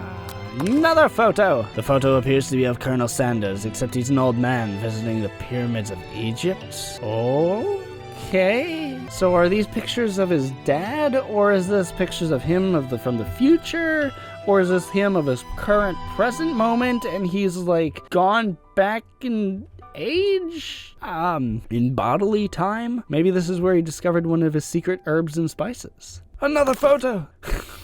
An adorable little baby crawls across the floor. From the goatee and the mustache combo he sports, you figure that this must be Colonel Sanders himself. That, or maybe it's the drumstick that he seems to be waving like a rattle. Who frames a baby picture of just themselves? It's a little bit weird. Probably the same type of person who would make their own face the logo of the company they founded. Am I right? You gaze out the window across the vast lake and mountain range beyond. Just then, the ghost of a student pops up. What are those eyes? Do I recognize those eyes from a different character? Are you thinking about heading into the world on a quest to avenge my death? Wait, what? I've never even learned your name. Why would I avenge you? I could just tell you my name right now. It's... Can't you see him in the middle of something? You open the window, a crack, and the ghost of student is swept out with a breeze. Oh, poor thing. I kind of want to help the poor thing. All right, what's this? A safe. This must be where he keeps the secret recipe. You think for a moment, what number is important to Colonel Sanders? Then it dawns on you, no, don't try to open that. Now you're going too far. If you're just gonna glance at some pictures, look out the window, check out a chicken, maybe an urn, don't try to go into a safe. As soon as you turn the dial 111111, the safe opens. Inside it, you find a single note. Can chicken be prepared sashimi style? Okay, what does sashimi mean? To Google. Okay, Google, what is sashimi? So based on that description, I would assume that's sushi. But he says raw, so I'm gonna say no, because you can't serve raw chicken. And now, is this a bedroom door? I don't know about that. Oh, it's a closet. Okay, thank goodness. You open the door to Colonel Sanders' closet and find a row of his signature white suits hanging within. You take one off its hanger and try it on. The jacket is a bit big for you, but it's soft and comfortable. You give yourself a deep hug, breathing in his scent. They say that home is where the heart is. Is this what they meant? Before you can look any further, you hear Colonel Sanders returning. He has a new dish that he's been working on, and he wants you to taste it. You try to act casual until he asks why you're wearing his jacket. I usually don't loan those out, but I must say, it does look good on you. Oh crap! The jacket! You forgot to take it off! Make a big move, tell him cold. See, this is tricky, because what is the truth? Am I just being a creeping around his house? Or am I trying to figure out his recipe? If so, why cold? No, I'm not gonna lie to him. Make a big move? Is this the right moment? No, this is definitely too soon. Definitely too soon. Truth? You confess. Oh, okay, that truth. That's a good truth. I think about... okay. Relatively good truth. It's better than telling them that I'm trying to steal his recipe. Am I trying to steal his recipe? I don't know. I might be developing feelings for you too, but I'm concerned. I can't let anything get in the way in my dreams. Same, my dude. Tragic. Overwhelmed, you take off your jacket to run for the door, but the thought of leaving Colonel in the midst of such an emotional breakthrough gives you pause. You stop yourself. Good? Colonel? Yes, Sir Anthony? I honestly think this may be the beginning of something wonderful. I think you're right. We should take things slow. That's what I'm doing with this here channel. It's the start of something wonderful. I'm taking it slow and steady. You talk late into the night and drift off into a slumber. That is what I was hoping would happen. Yes! Dream sequence. It still gives me like Spore vibes. For anyone who's played Spore by EA, it was like a 2006 game or whatever. Yep. Oh goodness, this is gonna be such a long video. If anyone's still made it this far into the video, good lord. Whoa. Don't you have anything better to do? Although you could listen to this podcast style. Just like work on homework or something while you're listening to this. You awake to a beautiful morning in Colonel Sanders' hideaway. That is a beautiful morning. Did you make the right decision on how to respond to Colonel Sanders? Abso-fluffin-lutely. Only time will truly tell. Today is a day that could change the rest of your life. Every day is. You think about the new secret ingredient you just learned about. Blank. In some jurisdictions, blank isn't even legal. But if the recipe is a secret, how will they know? Here we go again with the illegal stuff. Yike. Your thoughts are interrupted when Colonel Sanders emerges into the room. He's holding a gorgeously plated breakfast, and your mouth waters at the sight of it. Here's a simple breakfast I just whipped up. It's meticulous. You taste Colonel Sanders' food and it takes you on a journey. When you return, he's waiting to ask you an important question. So, would you say that we're the perfect match? How presumptuous! My cuisine and your taste buds, that is. Such confidence, such grace. Could he be the world's greatest gift to cookery? Having that word right there, I just about read that as cockery. Take him down a peg or flatter him. Oh, social pressures. What do I do? Well, I'm assuming last night went great. Our chats, and then I slept on the couch, he slept upstairs, so I'm gonna flatter him. You know, I think we might make a great team. I'm not gonna get scared and start backing off now. A single tear begins to pool in the corner of his eye as he gazes out the window. And with the right business partner, I know I can't fail. Business partner? Could he be talking to you? It's all happening so quickly. Overcome with emotion and confused by your feelings, you're on the verge of tears. Unable to speak, the only answer you can find is to turn and run out the door and go home. No! Oh, no! No! You can't just run away from your feelings, good or bad. Either way, you must confront them. There's still one more day of school, after all. The University of Cooking School Academy for Learning waits for no one. Okay, that was not... that was not the right way to end that. You get home and find something very surprising. Your best friend is there waiting for you. Where have you been? Because I had one heck of a night. I've been desperate to talk to you about it, but I couldn't find you. I got worried that something had happened to you. It's okay, but now that it turns out that you're fine, I can finally get you up to speed on the saga of Miriam. Sure, but you will not believe what just happened to me after school yesterday. I went on a date. Nice. I think I can believe that. Since I'd partnered up with Clank, he asked me to go out with him. Of course, I told him you better keep your dials turned to polite and respectful, because I'm not that kind of girl. But he was just as interested in spending some one-on-one time together and getting to know me. So I said, yeah, sure, and I can get to know the little metallic guy. Long story short, he took me skydiving with his friends, but things quickly spiraled out of control. Did she just say skydiving as if that's a typical first date to go on with a talking pressure cooker? And now, I'm not really sure where we stand. You don't give Miriam time to tell her whole story, however. Bottling up the details of your own night is just too much to bear. And I went on a date, too. Back to Colonel Sanders' house, and I spent the night with him. You what? Nothing happened, but the emotional connection. Wowzers. Cool. Why was that even an option? There wasn't options. It was just like, that was weird. Just continue with the dialogue. Together with your bestie, you feel like you can do anything. When you arrive at school, you encounter your rivals in the quad. You can tell from a distance that they're picking on Pop, though he himself might not quite grasp that fact. What's a swirly? It sounds delicious. Oh, it's great. I'll order you up one right away. I'll have my swirly with sprinkles, please. Hehe, Sprinkles is a dog and a treat. You can get your swirly dipped, too. Why don't you go pick on someone your own size? Because I'm literally the biggest person at the school. There is that horse that Colonel Sanders rides to school, but who would dare pick on such a gentle and beautiful creature? You've got some nerve, Sir Anthony, suggesting I pick on a defenseless horse. Now you're twisting my words, and I won't have it. You clench your fist, but the injury from yesterday's mixer accident makes you wince with pain. Doesn't look like you can go on cooking like that.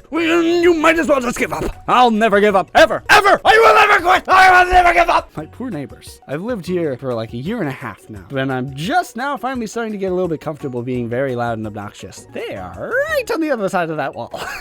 Luckily, they're hopefully not there right now. Colonel Sanders arrives just as it appears things are close to boiling over. A naturally intuitive person, he senses that something has been going on. Is everyone excited for the final day of school? Sir Anthony, how's that hand feeling? I'm sure you'll be back to fighting form by this afternoon. Aren't you concerned about my hands, Colonel? Yesterday, I almost broke a nail winning so hard. Technically, I don't believe a winner was decided, but your presentation was quite impressive. What is he doing complimenting her? But what about the flavor of my delicate, warm, gooey chocolate sauce? It was clear that you're passionate about how your food is received. That's a lot of words to say it was bland. Excuse me, Sir Gatlin. I'm more than capable enough to speak for myself. Maybe you could tell me more of your thoughts as we walk into class, Colonel. I'm always interested in discussing the fine art of fine foods. Gosh dang it, he's See you inside, Sir Anthony. Gosh dang it, he's upset with me because I ran away. Why did I do that? Why? Annoyed by the Colonel Sanders' inability to see Ashley for who you know she really is, you walk across the quad to get some distance. In an attempt to distract yourself from how slighted you feel by that interaction with Ashley, you take out the spell book you recovered yesterday and start flipping through the pages. Oh no. Whoa, that book. It looks like bad news. It's just something I found lying around. It would appear to be some sort of grimoire, but I don't really believe in that magic stuff. A grimoire? Like a book of spells? I don't know. Who would spend so much time decorating a magic book if it weren't really powerful? I can think of one surefire way to find out. You open to a page covered with arcane warnings, cast only in case of extreme emergency. It says around the edges of the page. I could use this spell here that says it will erase anyone I choose from all of my memories. If I scrub out Colonel Sanders, it would probably help me focus better on the upcoming final exam. What are you thinking? Whoa! No. That is way drastic. Couldn't you do something else? Like anything else? Not rooted in dark magic? Maybe like tie a string around your finger? Okay, fine. It is drastic, but desperate times call for just desperate measures. If only I could speak, that would just make this video so much better. So much better. You've got a memory erasing spell sitting right in front of you, and a pretty good excuse to try it out. That is not a good excuse. No. Don't do it! You take your friend's advice and put the book away. It's almost time for class. Thank goodness. Sprinkles is already in the room waiting for the students to arrive. He clears his voice to make a quick announcement. His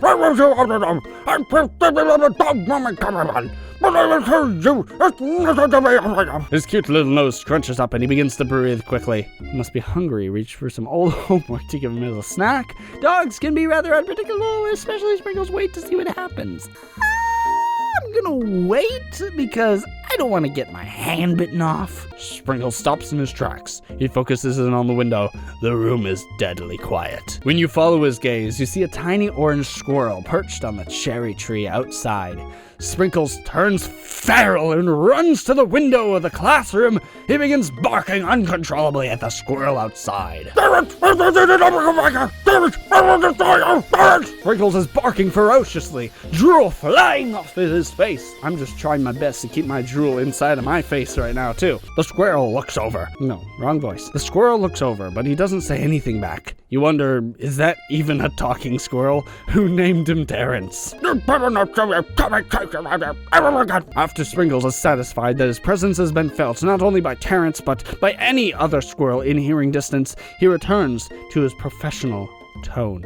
I apologize for the outburst. Especially brings up an important part. Thank you, Sir Anthony, for reminding me to download the indispensable bit of wisdom. You see, But before he can go any further, Miriam's love drama spills over into the class. Sprinkles is interrupted by words and sparks coming from the back of the room. Oh no. I told you to save it for after class. You think I wanted to be thrown from a plane strapped to a stranger? Miriam and Clank. Ugh, wrong voice. So many voices in my head. Miriam and Clank appear to be arguing, but you still haven't figured Miriam and Clank appear to be arguing, but you still haven't learned to speak Clank's language of mechanical noises. But no, you had to show off your cool kids friends.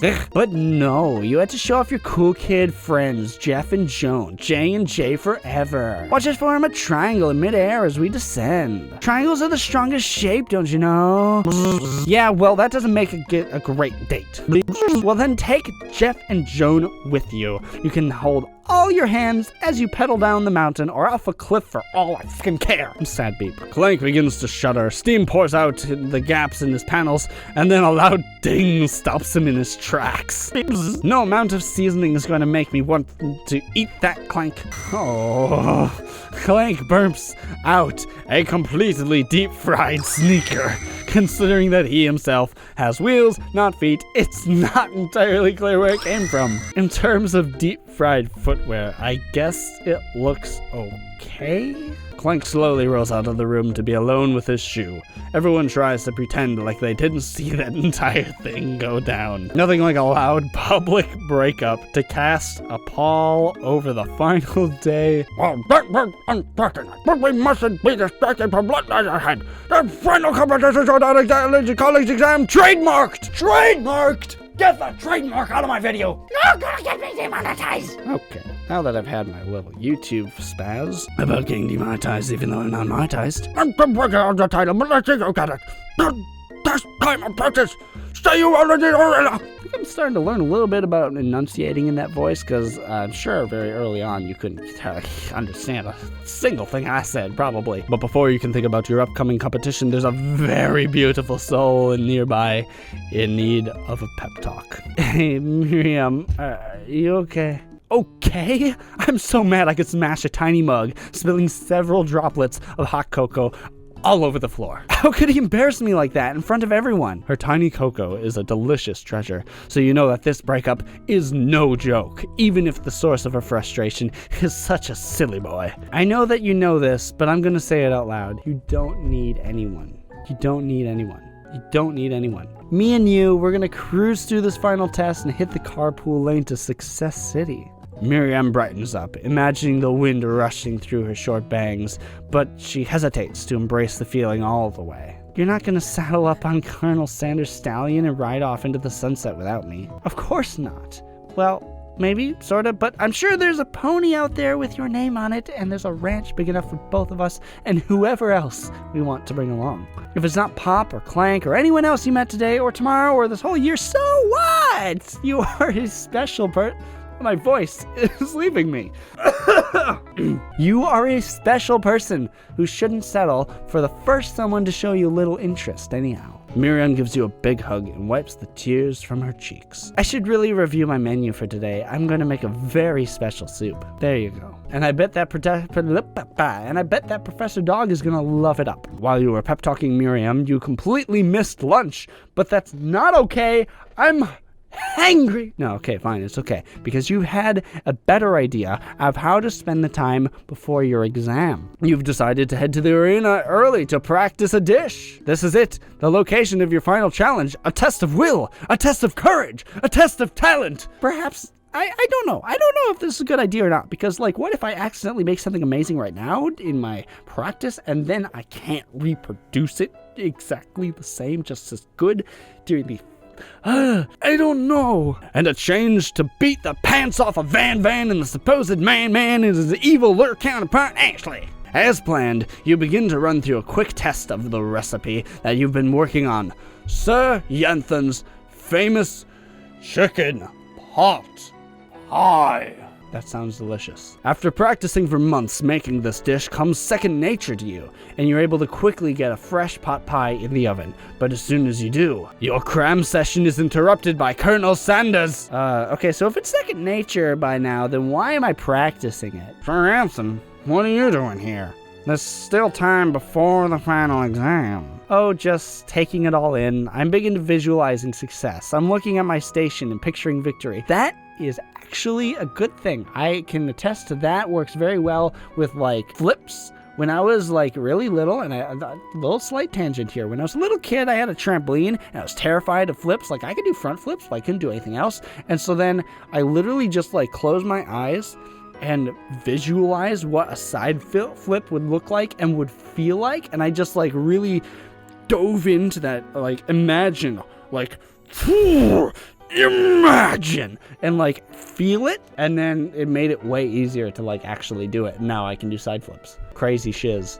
The brain is insane. my brain is insane. The pot pie you begun to bake, and the smell is slowly filling the space around you. The pie is filling the space around me? Visualizing, huh? That's too bad. I would hope you were here cooking something delicious. You'd usually happily share your food with anyone who was hungry, but the last time you let Colonel Sanders get in your head, it cost you a cook-off. You decide that it's time to put your cooking above your romantic desires, but that decision gets hard to stick to when the oven timer goes off behind you. I don't know what to do here? Well, I can't just ignore it. So yeah, I'm gonna have to fess up. Okay, you got me. I was doing a little bit more than visualizing. Also, I am aware that they definitely knew what they were doing when they wrote things in that way. That's the whole point of the game thing. I know. My nose can smell a pot pie from 400 yards. If we take that sentence out of context, that just might be one of the most wholesome Southern things I have ever heard. That's an oddly specific distance, but you'd expect nothing less from such an oddly specific man. You knew it was a pot pie just from the smell? Well, yeah, of course. Granted, my coworkers like to think that they can tell what I'm cooking in the microwave when I'm like on lunch break, and they almost always get it wrong. So apparently most people's noses are just worse than they think. So maybe he does have an incredible nose. Look at the shape of it. No excessive German bulbous end like I have. Mine's not too bad, actually. You know, it runs in the family. My nose is run. Yeah, overused joke. Okay, it's not just a pot pie, but a chicken pot pie with an all butter crust. And my nose is telling me something else. Oh no, did I use the secret ingredient? Oh no, is it burning? Haha, no. I can smell that was made with a heaping helping of TLC. Was that his secret ingredient? But it'll probably start burning any second if you don't pull it out. The moment of truth. Wow. It's a good thing I'm not hungry right now, because that's a good image. That's a good image. Look at that image. Guys, viewers, whatever, I don't know what I'm going to call you. I haven't named my viewer base yet, but just look at that pot pie. Look at it. Where am I pointing? That way. Look at that. Look at that. It's delicious. Okay. I can stop being a spaz now. It's the best pot pie I've ever tasted. I've always loved country cooking, and I could eat this all day. Literally. More. There's no time left. The final showdown is about to begin. Sprinkles lays down the ground rules. Ground rules. Stop bumping my mic. Ground rules. Lay them down. Down. Shoot. What just happened? Oh, okay. Apparently I clicked the mouse button when I slammed my table. Okay, back to it. There are no rules. Wrong voice. Sorry. There are no rules. I start to cook with everything you got. You step up to the cook-off of a lifetime. You decide that mac and cheese, plus the pot pie you've been practicing, are just the dishes that'll put you over the edge to victory. Meanwhile, both Van and Ashley are preparing wildly elaborate dishes, per their usual over-the-top selves. Miriam has her giant magnifying glass and several sets of tweezers. She's definitely prepared to go big, going small. Colonel Sanders seems to be harnessing, I almost read harassing, his 11 herbs and spices, but he's trying to find a way to improve on something perfect, his original recipe registered fried chicken. The intensity in the room starts at a full 10 out of 10 with a frenzy of action. Everyone is calling out really cool special cooking moves as they prepare their food. Wow, this is getting ridiculous. Nope, sorry, serious. This is serious business. Better not be laughing at this video. This is serious business. Serious. Black. Colonel Sanders batters his chicken as it levitates through the air. Egg wash. Nope. Egg wash. Miriam furiously injects ingredients into our itty bitty pot of broth. Best friend, blaster, bastard, what? Sure.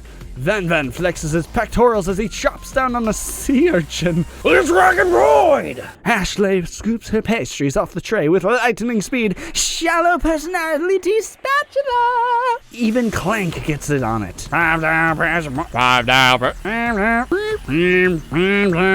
Wow, okay, how do I do a robot voice without doing a southern voice? I have been doing so much southern voices that I don't know how to do a robot voice anymore. 5 dial, pressure point, chicken cooking technique. 5 dial. Wait, when did Clank learn to speak English? It's a singularity, as was foretold. We mustn't let it happen, or the Appliance Uprising will take us all! Self-destruct. Oh no. Then quickly implodes Clank and rolls them into the back of the door of the arena. As you frantically prepare your dish, you notice Ashley has her spellbook out. Is she going to use some dark magic to turn the tide? You've got a book of your own and you're not to send. You're desperate not to see. Okay, hold on. I am trying to read this quickly and I'm not because my voice is gone. And you're desperate not to see her win another battle. Should you take this opportunity to fight magic with magic, even if it's almost certainly evil magic? But what spell am I gonna cast? I didn't say smell on purpose. I just legitimately can't talk right now. If you leave your name, number, and reason for calling, I'll get back to you. But I can't talk right now. I'm sorry. Leave your comment after the beep. Beep. Do it the hard way. Yeah, that's what Colonel Sanders is all about. That's what a job worth doing is worth doing well. If it was easy, everyone would do it. Everything worth doing is difficult. Who needs magic when you've got passion? I'm gonna do it the hard way, because I'm a stubborn, old-fashioned son of a bitch. Colonel Sanders sees that you've chosen to win on your own terms and gives you a subtle wink. Subtle, as I spaz out here. Subtle. From across the room. How was that? Was that sexy? Or was that creepy? That was probably creepy. I believe in you, Sir Yanthan. Miriam notices this too. Notices. And I've always believed in you, Sir Yanthan, since we were little kids, because I'm your best friend forever. You turn to notice that Miriam is at your station, cheering for you. Miriam, what about your dish? If you were here cheering, who is cooking? Tiny food, short cook time. I'm actually already done, so I thought I'd help you. Oh, that's sweet, but no. Nope. There goes the camera. Oh, thank goodness it didn't unplug. How's that? Is that about where it was? Why am I such a train wreck? Testing. Okay, everything's still working. Time is it? I've been at this forever. Okay, but Miriam tosses a handful of spices directly into your boiling noodles. No! If it's secret ingredients, what do you mean? She doesn't know that you lied and the ingredient was made up, and where in the world did she get the eye of newt from? The boiling pot explodes, sending Miriam flying backwards. The watery noodles begin to swirl in the air, bubbling up into a dark cloud that thickens and congeals before your very eyes. Let me just talk about what the fuck just went through my mind. So initially it's like, oh no, she screwed up my food, and then I'm like, but it's exploding, so it's okay. I'll be disqualified, and then he won't have to eat it, and I can, like, try it again. I can get a second try and, like, actually make my food and tell her to get away from me. But now we've just got another boss battle. I may be able to defeat it, but that's not going to get me a good grade. Or maybe it will, but it won't actually prepare me for the real world, because, like, grades don't. That's just like school. We know school is, yeah. Okay, congeals before your very eyes. Another one. Oh, this is the spell that Ashley spelled. It is I, Steve, the Spork Monster. Steve? Wait, what happened to Gorko? You're not here to battle me, are you? We Spork monsters are many. Why are there so many sporks? I think Gorko had the day off, but you have conjured Steve, and I hate to battle, so I'd say you're doing pretty alright. Oh, hey, you were in the middle of a cooking competition. I love this stuff, but it's better than TV. You crazy kids and your culinary skills really impress me. Mind if I hang out? Gotta say, I'm not really that into cooking shows, personally. It's just a personal preference. I don't really watch much TV in general anyway, so, you know. I'm sorry, Steve, but I'm kind of in the middle of something. Do you mind? Steve the Spork Monster notices that you've got the Grimroar stays beneath your cooking station. Words, I give up on them. I see what you're up to. Crisscross some magical items and accidentally summoned me, huh? Okay, so I didn't create them, I summoned them. That's much better. Yeah, you guessed it, sorta. If you're here, would you mind tossing some fresh noodles into a pot of salted water, please? I'd love to. I've always wanted to be a top shelf, actually. You know, when I was just a little spork pup back in the old country. You can feel Spork Monster winding up to a very long and involved story. You don't know exactly where they came from, but it seems like it was probably lonely there. Actually, you know what? Maybe you should watch from the stands. I really need to focus on this competition, please. I understand. It's kind of like that time in monster school when I had fallen asleep during scare tactics class, and when I woke up, Toss a serious stare at Steve, and he takes the hint. never mind, I'll tell you later, good luck. Having suffered this huge setback, huge, sorry, old Trump quotes, probably irrelevant by now, but huge setback, you don't know how you could ever win. Summon extra power from deep down within yourself, or give up. I am not giving up. I can do this. Jesus, why do I keep doing that?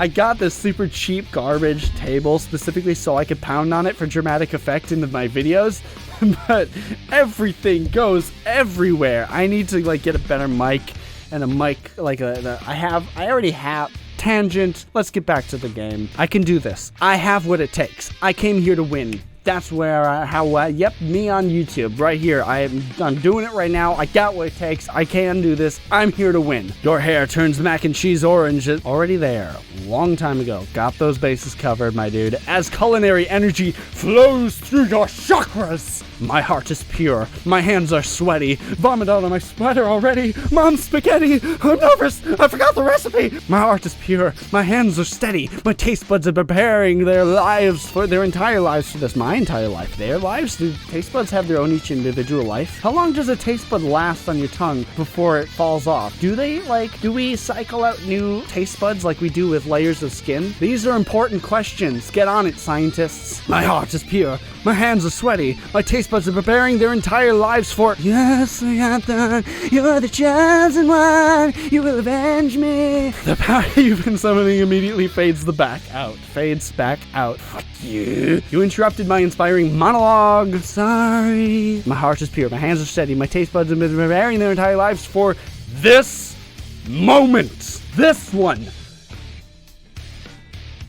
Which one? I said this 3 times. Which moment was it for? Dang it, they've already passed. All 3 of them. Oh no, I've missed my chance. I will show the world. I'm reading this as cockery. Please, I'm gonna show you my cookery. My cookery. I can't cook. I don't have a kitchen. Someday. But work my ass off at YouTube. Maybe someday I can have a kitchen. You begin to levitate off the ground. Energy courses through your body. The chi. I feel it.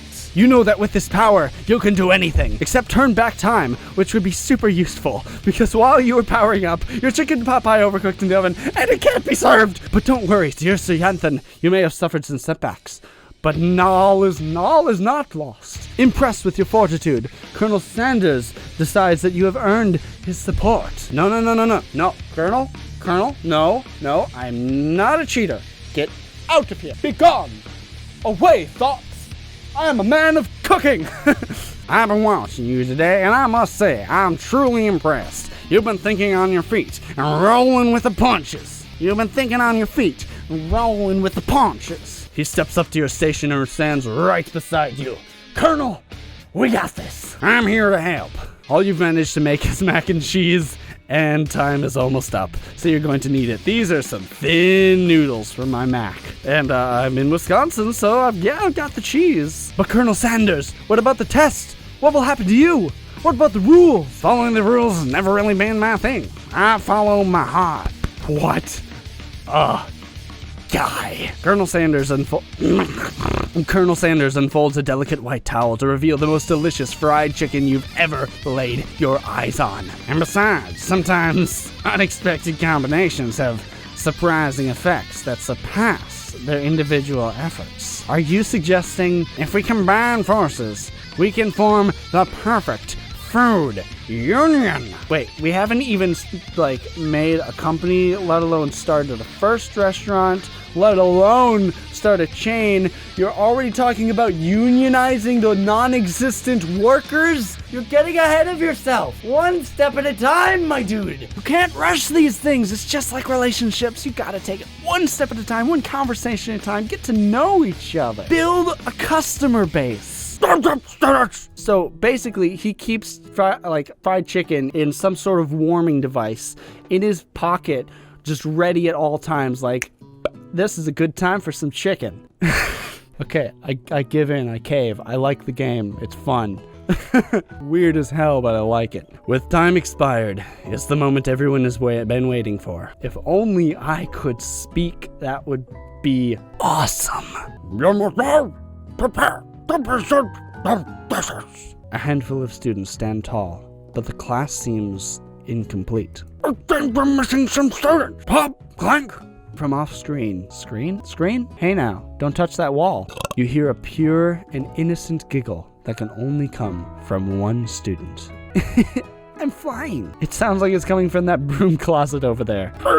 Where's your mind? Inside of the closet, you see Pop hanging on a broom hook by the elastic of his underpants. Pop, get down right now. I am so thankful that I've never had a wedgie. Like, ever. Just putting that out there. Let me guess, did Van have something to do with this? When someone asks for a wedgie, who am I to refuse? I thought a wedgie was a salad. It looks like Pop was eliminated from the challenge, saying how he didn't cook anything. I can't feel my legs. May he be excused? Sir, you did that place. I must say, it's not the worst painting as you say all history, but it's not exactly yearbook material. Wait a second. Thanks. Gamelink! Where did the picture cooker roll off to? You wait to hear a signature whir or beep or other hold on, I know this word. Onomatopoeia. But there's none. Somehow he must have gotten unplugged, I guess. We'll have to figure that out later. I'm surprised he doesn't have a battery pack. That only needs 4 minutes started. Please, collect the final products.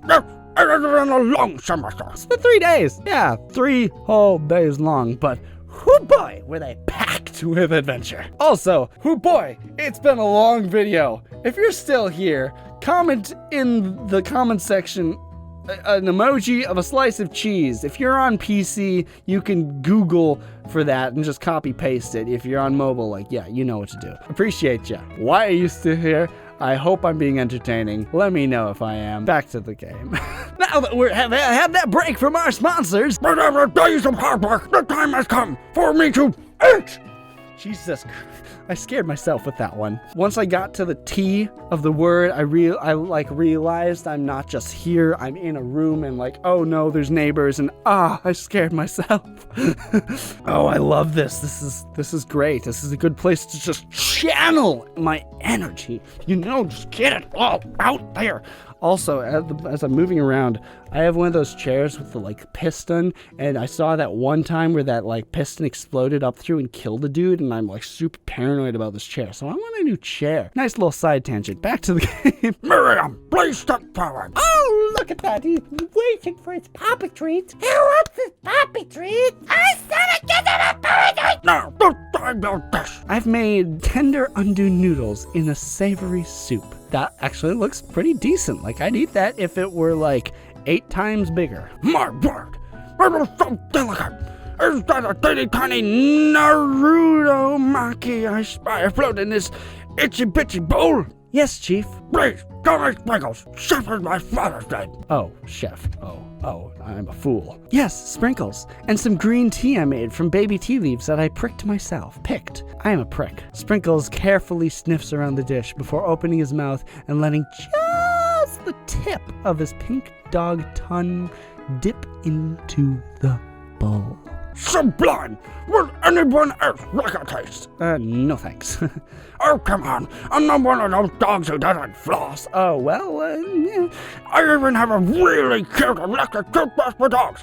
Fine, I'll enjoy it all by myself. And in a flash, the entire meal has been devoured. Not that it took much. It was less than a thimble's worth of soup. A+. Rarely did I ever taste a dish with as much love poured into it as yours. But it's so tiny, like you can't really fit much love in there. Guess she didn't have that much to give. And maybe the tiny cooking is like compensating for how little love she actually has to put into it. So rather than putting a tiny bit of love into a normal sized bowl and they're like, this is trash, you put your tiny little bit of love into a tiny soup and they're like, oh my God, this is amazing. Miriam is overjoyed and she gives you a huge hug. All right, guys, bring it in. Hug time.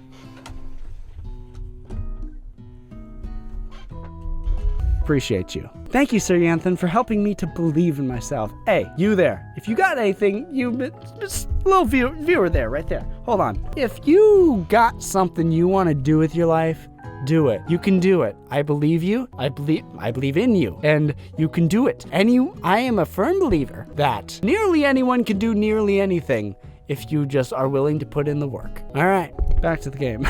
Brandon, you're up. Now, describe about this. I made uni over smooth egg custard in an axe-hewn urchin cell topped with caviar.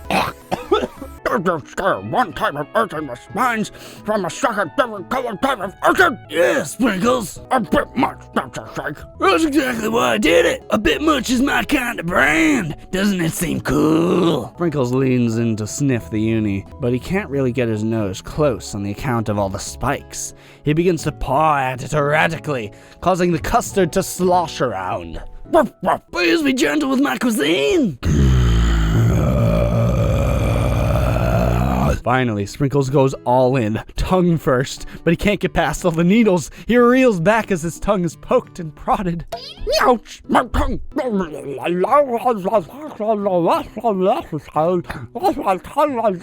you even tell why my tongue? I can't tell. Okay, I'm not actually gonna do that. That would be oof. If you could understand anything I just said. The professor appears to be having an allergic reaction to the sting. I can't eat this! It's biting my tongue! That's horrifying! Oh god, as if his voice wasn't hard to understand before. It just got so much worse. It's about to get so much worse because I have to make it reflect what's happening. A stunning turn of events. Who would have? I feel like this shouldn't be in my voice. This should be announcer voice. A stunning turn of events. Who would have thought that serving food in a bowl made of needles would have made it difficult to eat? Dejected, Van does not go gentle into the night. Disqualified for glamour! Just making noises at this point. Isn't that how a lot of my videos go? Well, maybe not a lot of them, but enough of them. Enough of them are just noises. This isn't the last of you've heard of me. Yeah, I hope so. I hope it is. Before forcing us to endure his swollen tongue for another moment, Sprinkles graciously laps up a bowl of milk. I know. Yeah, I'm a dog, and I take milk. Get over it. Sometimes it helps calm my agitated tongue. Can dogs drink milk? So many legitimate questions. Let's start it. Ashley, it's time to step up. Now, describe about this. I made orange blossom Turkish delight in a light rosewater syrup, topped with French meringue and connected by sugar glass. It's just several very fancy different forms of sugar. It's sugar. Just give me a candy cane. Just give me a bag of sugar. But actually, doesn't sound too bad. Yeah, to be honest, I'd eat it. I wouldn't pay for it. I mean, come on, you saw it. That thing was like $500. Indeed, it's quite delightful. However, I ask that you please refrain from eating it or attempting to taste it in any way. It's very fragile and meant to be a display piece. What? Don't eat the food at a cooking school?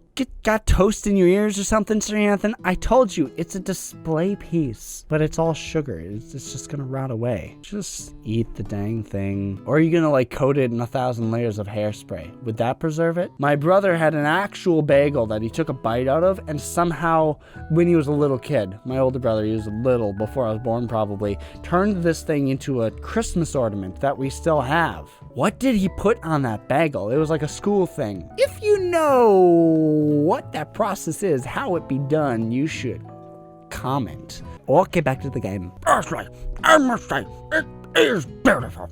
However, this is a cooking competition at a cooking school. Oh yeah, look at this. He's horrified. Oh, not allowed to eat it. What blasphemy. Yeah, which is why I cooked it. And I did an extremely good job cooking it too. I didn't realize we were having an eating exam. Gah. If I wanted to be judged on eating, I'd go to the College of Eating, school for the hungry. I suppose you could smell it if you absolutely insisted, but don't breathe too hard. You might disrupt the sugar spiral. If this food cannot be eaten, it cannot be judged. You are disqualified. Rage overtakes Ashley, and she finally cannot keep her two-faced routine up. You wouldn't know high-end cuisine if it cooked you. And with that, Ashley storms off to rededicate herself to being the best, but this time without being shackled by trying to be fake nice and liked by everyone. There you go. That is a life lesson I had to learn. It's like, if people don't like my videos, I don't care. Click away, go watch something else. But hey, if you're enjoying this, cool. I'm gonna just keep making videos and doing what I gotta do, what I wanna do. And that's a lesson you should learn and apply to your life, however it is applicable. This isn't the last you've heard of me either. I hope it is the last. If this box gets much smaller, I'll be kicking myself. Hey, I mean that's not bad. That's not a bad way to spend some time. Forever learning, you know. You gotta learn something new every day. Today, I've learned that I actually kind of like this game. You and Colonel Sanders, the final cooks, step up together. Two chefs. What began as a bowl of delicious mac and cheese has become something else. Oh? So you threw some chicken in it and you put some mustard on it. Yeah, that sounds good. I'd eat that. He examines it closely, sniffing and eyeing the bowl. Uh-oh. I don't have a good feeling about this. Come on, who doesn't love mac and cheese? From somewhere in the room, a literal drum roll plays. Okay. That's what I thought I'd seen everything in this kitchen. You give me this thing. It completely blew me away. In my 40 years of dog life, I've never tasted anything so delicious and perfectly balanced. It's so delicious, in fact, that everyone passes a glass.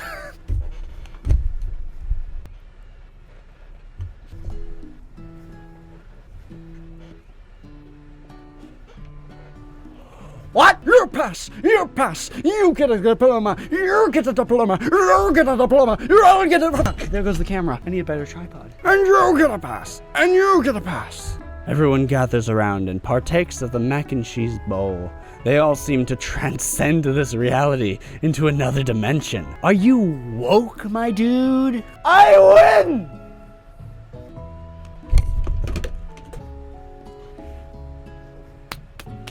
Together, you and Colonel Sanders have made a new menu item. The new menu item is so impressive that even Van and Ashley are drawn back in by its magnetic fragrance. When they gaze upon your mac and cheese bowl, they admit that you are indeed an excellent chef. Sprinkles declares that you have passed. Everyone has passed, except for Van and Ashley, because they were already disqualified. And what's the word when you're kicked out of school? What is the word when you are kicked out of school? When you are expelled. They were expelled. They don't get to pass. There were supposed to be more battles, but come on, how could they be better than this one? Now that the school year is complete and everyone has graduated, the students return for one last assignment to get their groove on. The cafeteria has been completely redecorated in order to serve as the site of the school's graduation dance. Compared to the massive high-tech cooking arena, the humble decor seems downright cute and cozy. DJ Dog is in the house. Oh God, what was that? What auditory occurrence have just been produced by me? Oh, that came from me? Oh, that was horrible. Let's try that again. DJ Dog is in the house. No, I'm not. 90s culture in general, like all of that right down there. Cringe. I'm sorry. Nope, I'm not gonna try to say that again. You knew that Sprinkles was a master chef, but also a world-renowned turntablist? Wait. There was a different word for this. There's supposed to be a certain actual, legitimate title for a DJ, isn't there? I once was reading a book about Will Smith and the music he made before, or was it after Fresh Prince? I don't know. Something about that kind of culture, and I don't remember. I'm sorry. Turntablist, though, I'm pretty sure that's not the right word for that, but I'll let it slide, because I'm not really any more of an expert on these sort of things than they are. Who says you can't teach an old dog new tricks? A lot of people. Too many people. You know why? Because old dogs are stubborn. If they would be willing to learn, they can learn. Van and Ashley tell everyone that they've committed themselves to righting the... Oh, I thought they were going to say to each other. To righting the wrongs they did while they were the villains. Okay. and to wearing significantly less clothes, apparently. For a moment, you actually believe them.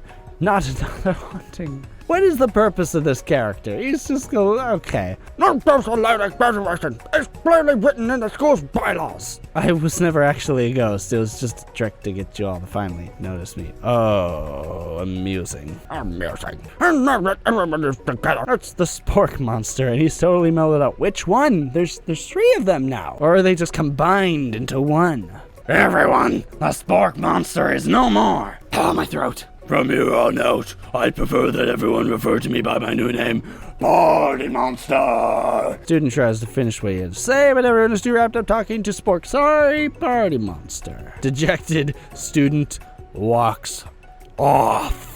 Maybe things didn't work out for Miriam romantically, but she found love in her cooking, and you know she's gonna do great. A red carpet rolls across the floor of the ballroom. It's like a Hollywood movie premiere. Who could command such an entrance? Oh, it's Pop. He's arrived late to the dance, but apparently for good reason. Walking the carpet, you see perched atop his dirty chef's hat a crown. A crown. All right. Welcome back, Pop. I know you weren't able to complete the final exam and accept the diploma, so we had it mailed directly to your father. We figured it was a icebreaker, though, for the school's day. Now I get it. And we got a new wing on the school, not to mention the honor of educating the son of the chancellor of such and such. Okay. Yeah, they need a new wing, because apparently it's just a classroom and a cafeteria, which is also the kitchen, which is also the party room, so you need new wings. Whoa. Chicken wings. The music of the dance is interrupted by the sound of sparking and electrical hissing. It's Clank who's arrived late to the dance. Now that I have graduated... What? You can reveal your truth? Whoa, he's doing the talking thing. I am Clank, and I'm not of this earth. I'm actually from a faraway planet in another dimension. What? I actually feel like I knew it this whole time. Now that I've learned the ways of your kind, I must return. Miriam, will you come with me? I don't know what to say. Say no, please. Oh, okay. Besides no, obviously. Obviously, I have just begun to learn who I really am. This isn't the time for me to devote myself to figuring out who you are, Clank. Get out of here. You're blown away by Miriam's maturity. I'm so proud of her. It's pretty clear she has managed to surpass you in that regard. I've never been so insulted by it myself. I understand, kind of. Humans are weird. A portal opens up and Clank disappears through it. Okay. Finally, Colonel Sanders has arrived. Not just late, fashionably late. Howdy, classmates. Whoa, you are looking casual, my dude. Just like the first day you met him, he is prepared to feed the entire class. However, it's not enough to give him just a bucket of chicken. This time, it's the full meal. I didn't get to be the most famous chicken man in the history of chicken and man by not reminding people to go out and buy my chicken. Oh. Whoa. Whoa. Whoa. Whoa. Whoa. That was abrupt. Why? Why did it end like that? You could... Why? Why did it end like that? You could have had several more lines to be like, by the way, go buy my chicken. Like this line is leading up to him being about... Like he's saying, I'm gonna... remind you to buy my chicken, and then the next line is him reminding us to buy the chicken. Why did it end like that? I got it. I figured it out. It leaves you wanting more. If it hadn't ended like that, I would be okay with leaving this as is. But because it ended that way, I feel ever so slightly that I want to play this again. But I don't think I will. Because I see through what they're trying to do. Also, I don't think my throat could handle it. It's... Whew. Oh, come on! You can't do this to me! It's not the end. It's not the end. Okay, it's not the end. Okay, gather myself. Okay. I'm ready. It's not the end. As everyone feasts on their delicious chicken dinner, Colonel how dare they? How dare they? Okay, back to the game. Colonel Sanders finds you sitting at the edge of the dance floor. Yeah, that's probably where I'd be. I like the idea of parties, but whenever I'm actually at one, like a wedding or whatever, I just sit on the sidelines. I don't do anything. I'm lame. I like the idea of parties, but then like I never actually enjoy them. I don't know, maybe because I'm kind of an introvert, and then like I think about it and then it's like in concepts like, ooh, that sounds like a fun time, and then I go and 2 minutes in my social battery just dies. Sir Anthony, what are you doing sitting all alone? Trying to survive this many people. Oh, you know, just waiting for the right person to ask me to dance. Yeah, pretty much. I wonder, might you tell me, what are the qualities that you would expect to find in such a lucky person? Oh, he's sweating. Oh, he's sweating. Oh, I have clearly done something right here. Off the top of my head, oh, I don't know, a spicy musk, a tidy goatee, a degree from the University of Cooking School Academy for Learning, just to name a few. It is truly my lucky day. Would you dance with me? Yes, I would love to. As you glide across the dance floor, hand in hand with Colonel Sanders, the future stretches out in front of you. And once my 100th franchise is up and running, I'll be ready to take a day off, and I'll be so glad to spend it together with you, Sir Anthony. How sweet. We'll work together and play together. Colonel Sanders stops dead in his tracks. Work together? Well, I think this is something I'll just have to need to do by myself. But who will help you run your restaurants? I don't believe I need help. Besides, based on your time at school here, do you really think running restaurants is the best path forward? Could it be? You found a love connection, but failed to earn Colonel Sanders' respect as a chef. Can you live with only half of him? Will you be able to endure sharing him with his other love, the life of an entrepreneur? I suppose I could enroll at a pastry school. What? Why? Oh, my dear Sir Anthony, I'm sure that you'll find your place eventually, and along the way, you'll have me by your side. The end? This is the actual end. That's the actual ending.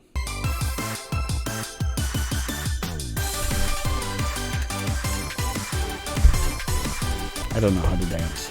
I just flail around so it makes it look like on the camera, it looks like I'm doing something. That was the game. Ah, dang it, I just lost the game. No, not this game, the other game. I'm sorry, I just lost the game. No, it can't end like this. The video can't end like this. I can't cut this out. I lost the game. Okay, because I won the game. Ignore what that meltdown that just happened. I just won the game. I think. I just want some chicken now. And the closest KFC is like over an hour away, and they're probably closed by now, or at least by the time I get there. Oh, that was different. All said and done, I am not going back and playing this and trying all the other options. Sorry, not sorry. It's not gonna happen. I just don't want to, which is weird because normally I'm the type of person where it's like, well, I have to experience everything the game has to offer. But this game is weird. I have so many other games I want to play. It's free, by the way. Go play it for yourself if you want to check out other routes. Yeah, it's done, and I'm gonna uninstall whatever the hell this...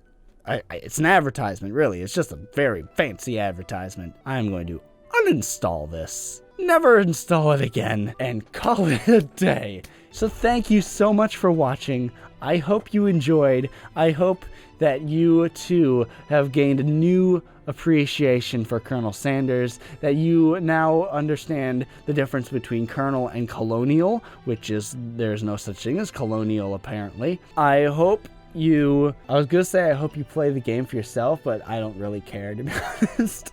I just hope you had a good time. I hope you enjoyed the video, even though it's oh my god, it's gonna be such a long video. I'm so sorry. I hope you find other better things to do with your time. Here I am reaching out. Okay, I hope you find better things to do with your time. But thank you. I do appreciate you watching. Here I am doing that classic Midwestern outro where it's like I don't know how to end a conversation, how to say goodbye. So just okay, thanks. Bye. Have a great day. Subscribe for more. Like, comment, subscribe, ring the bell. Share.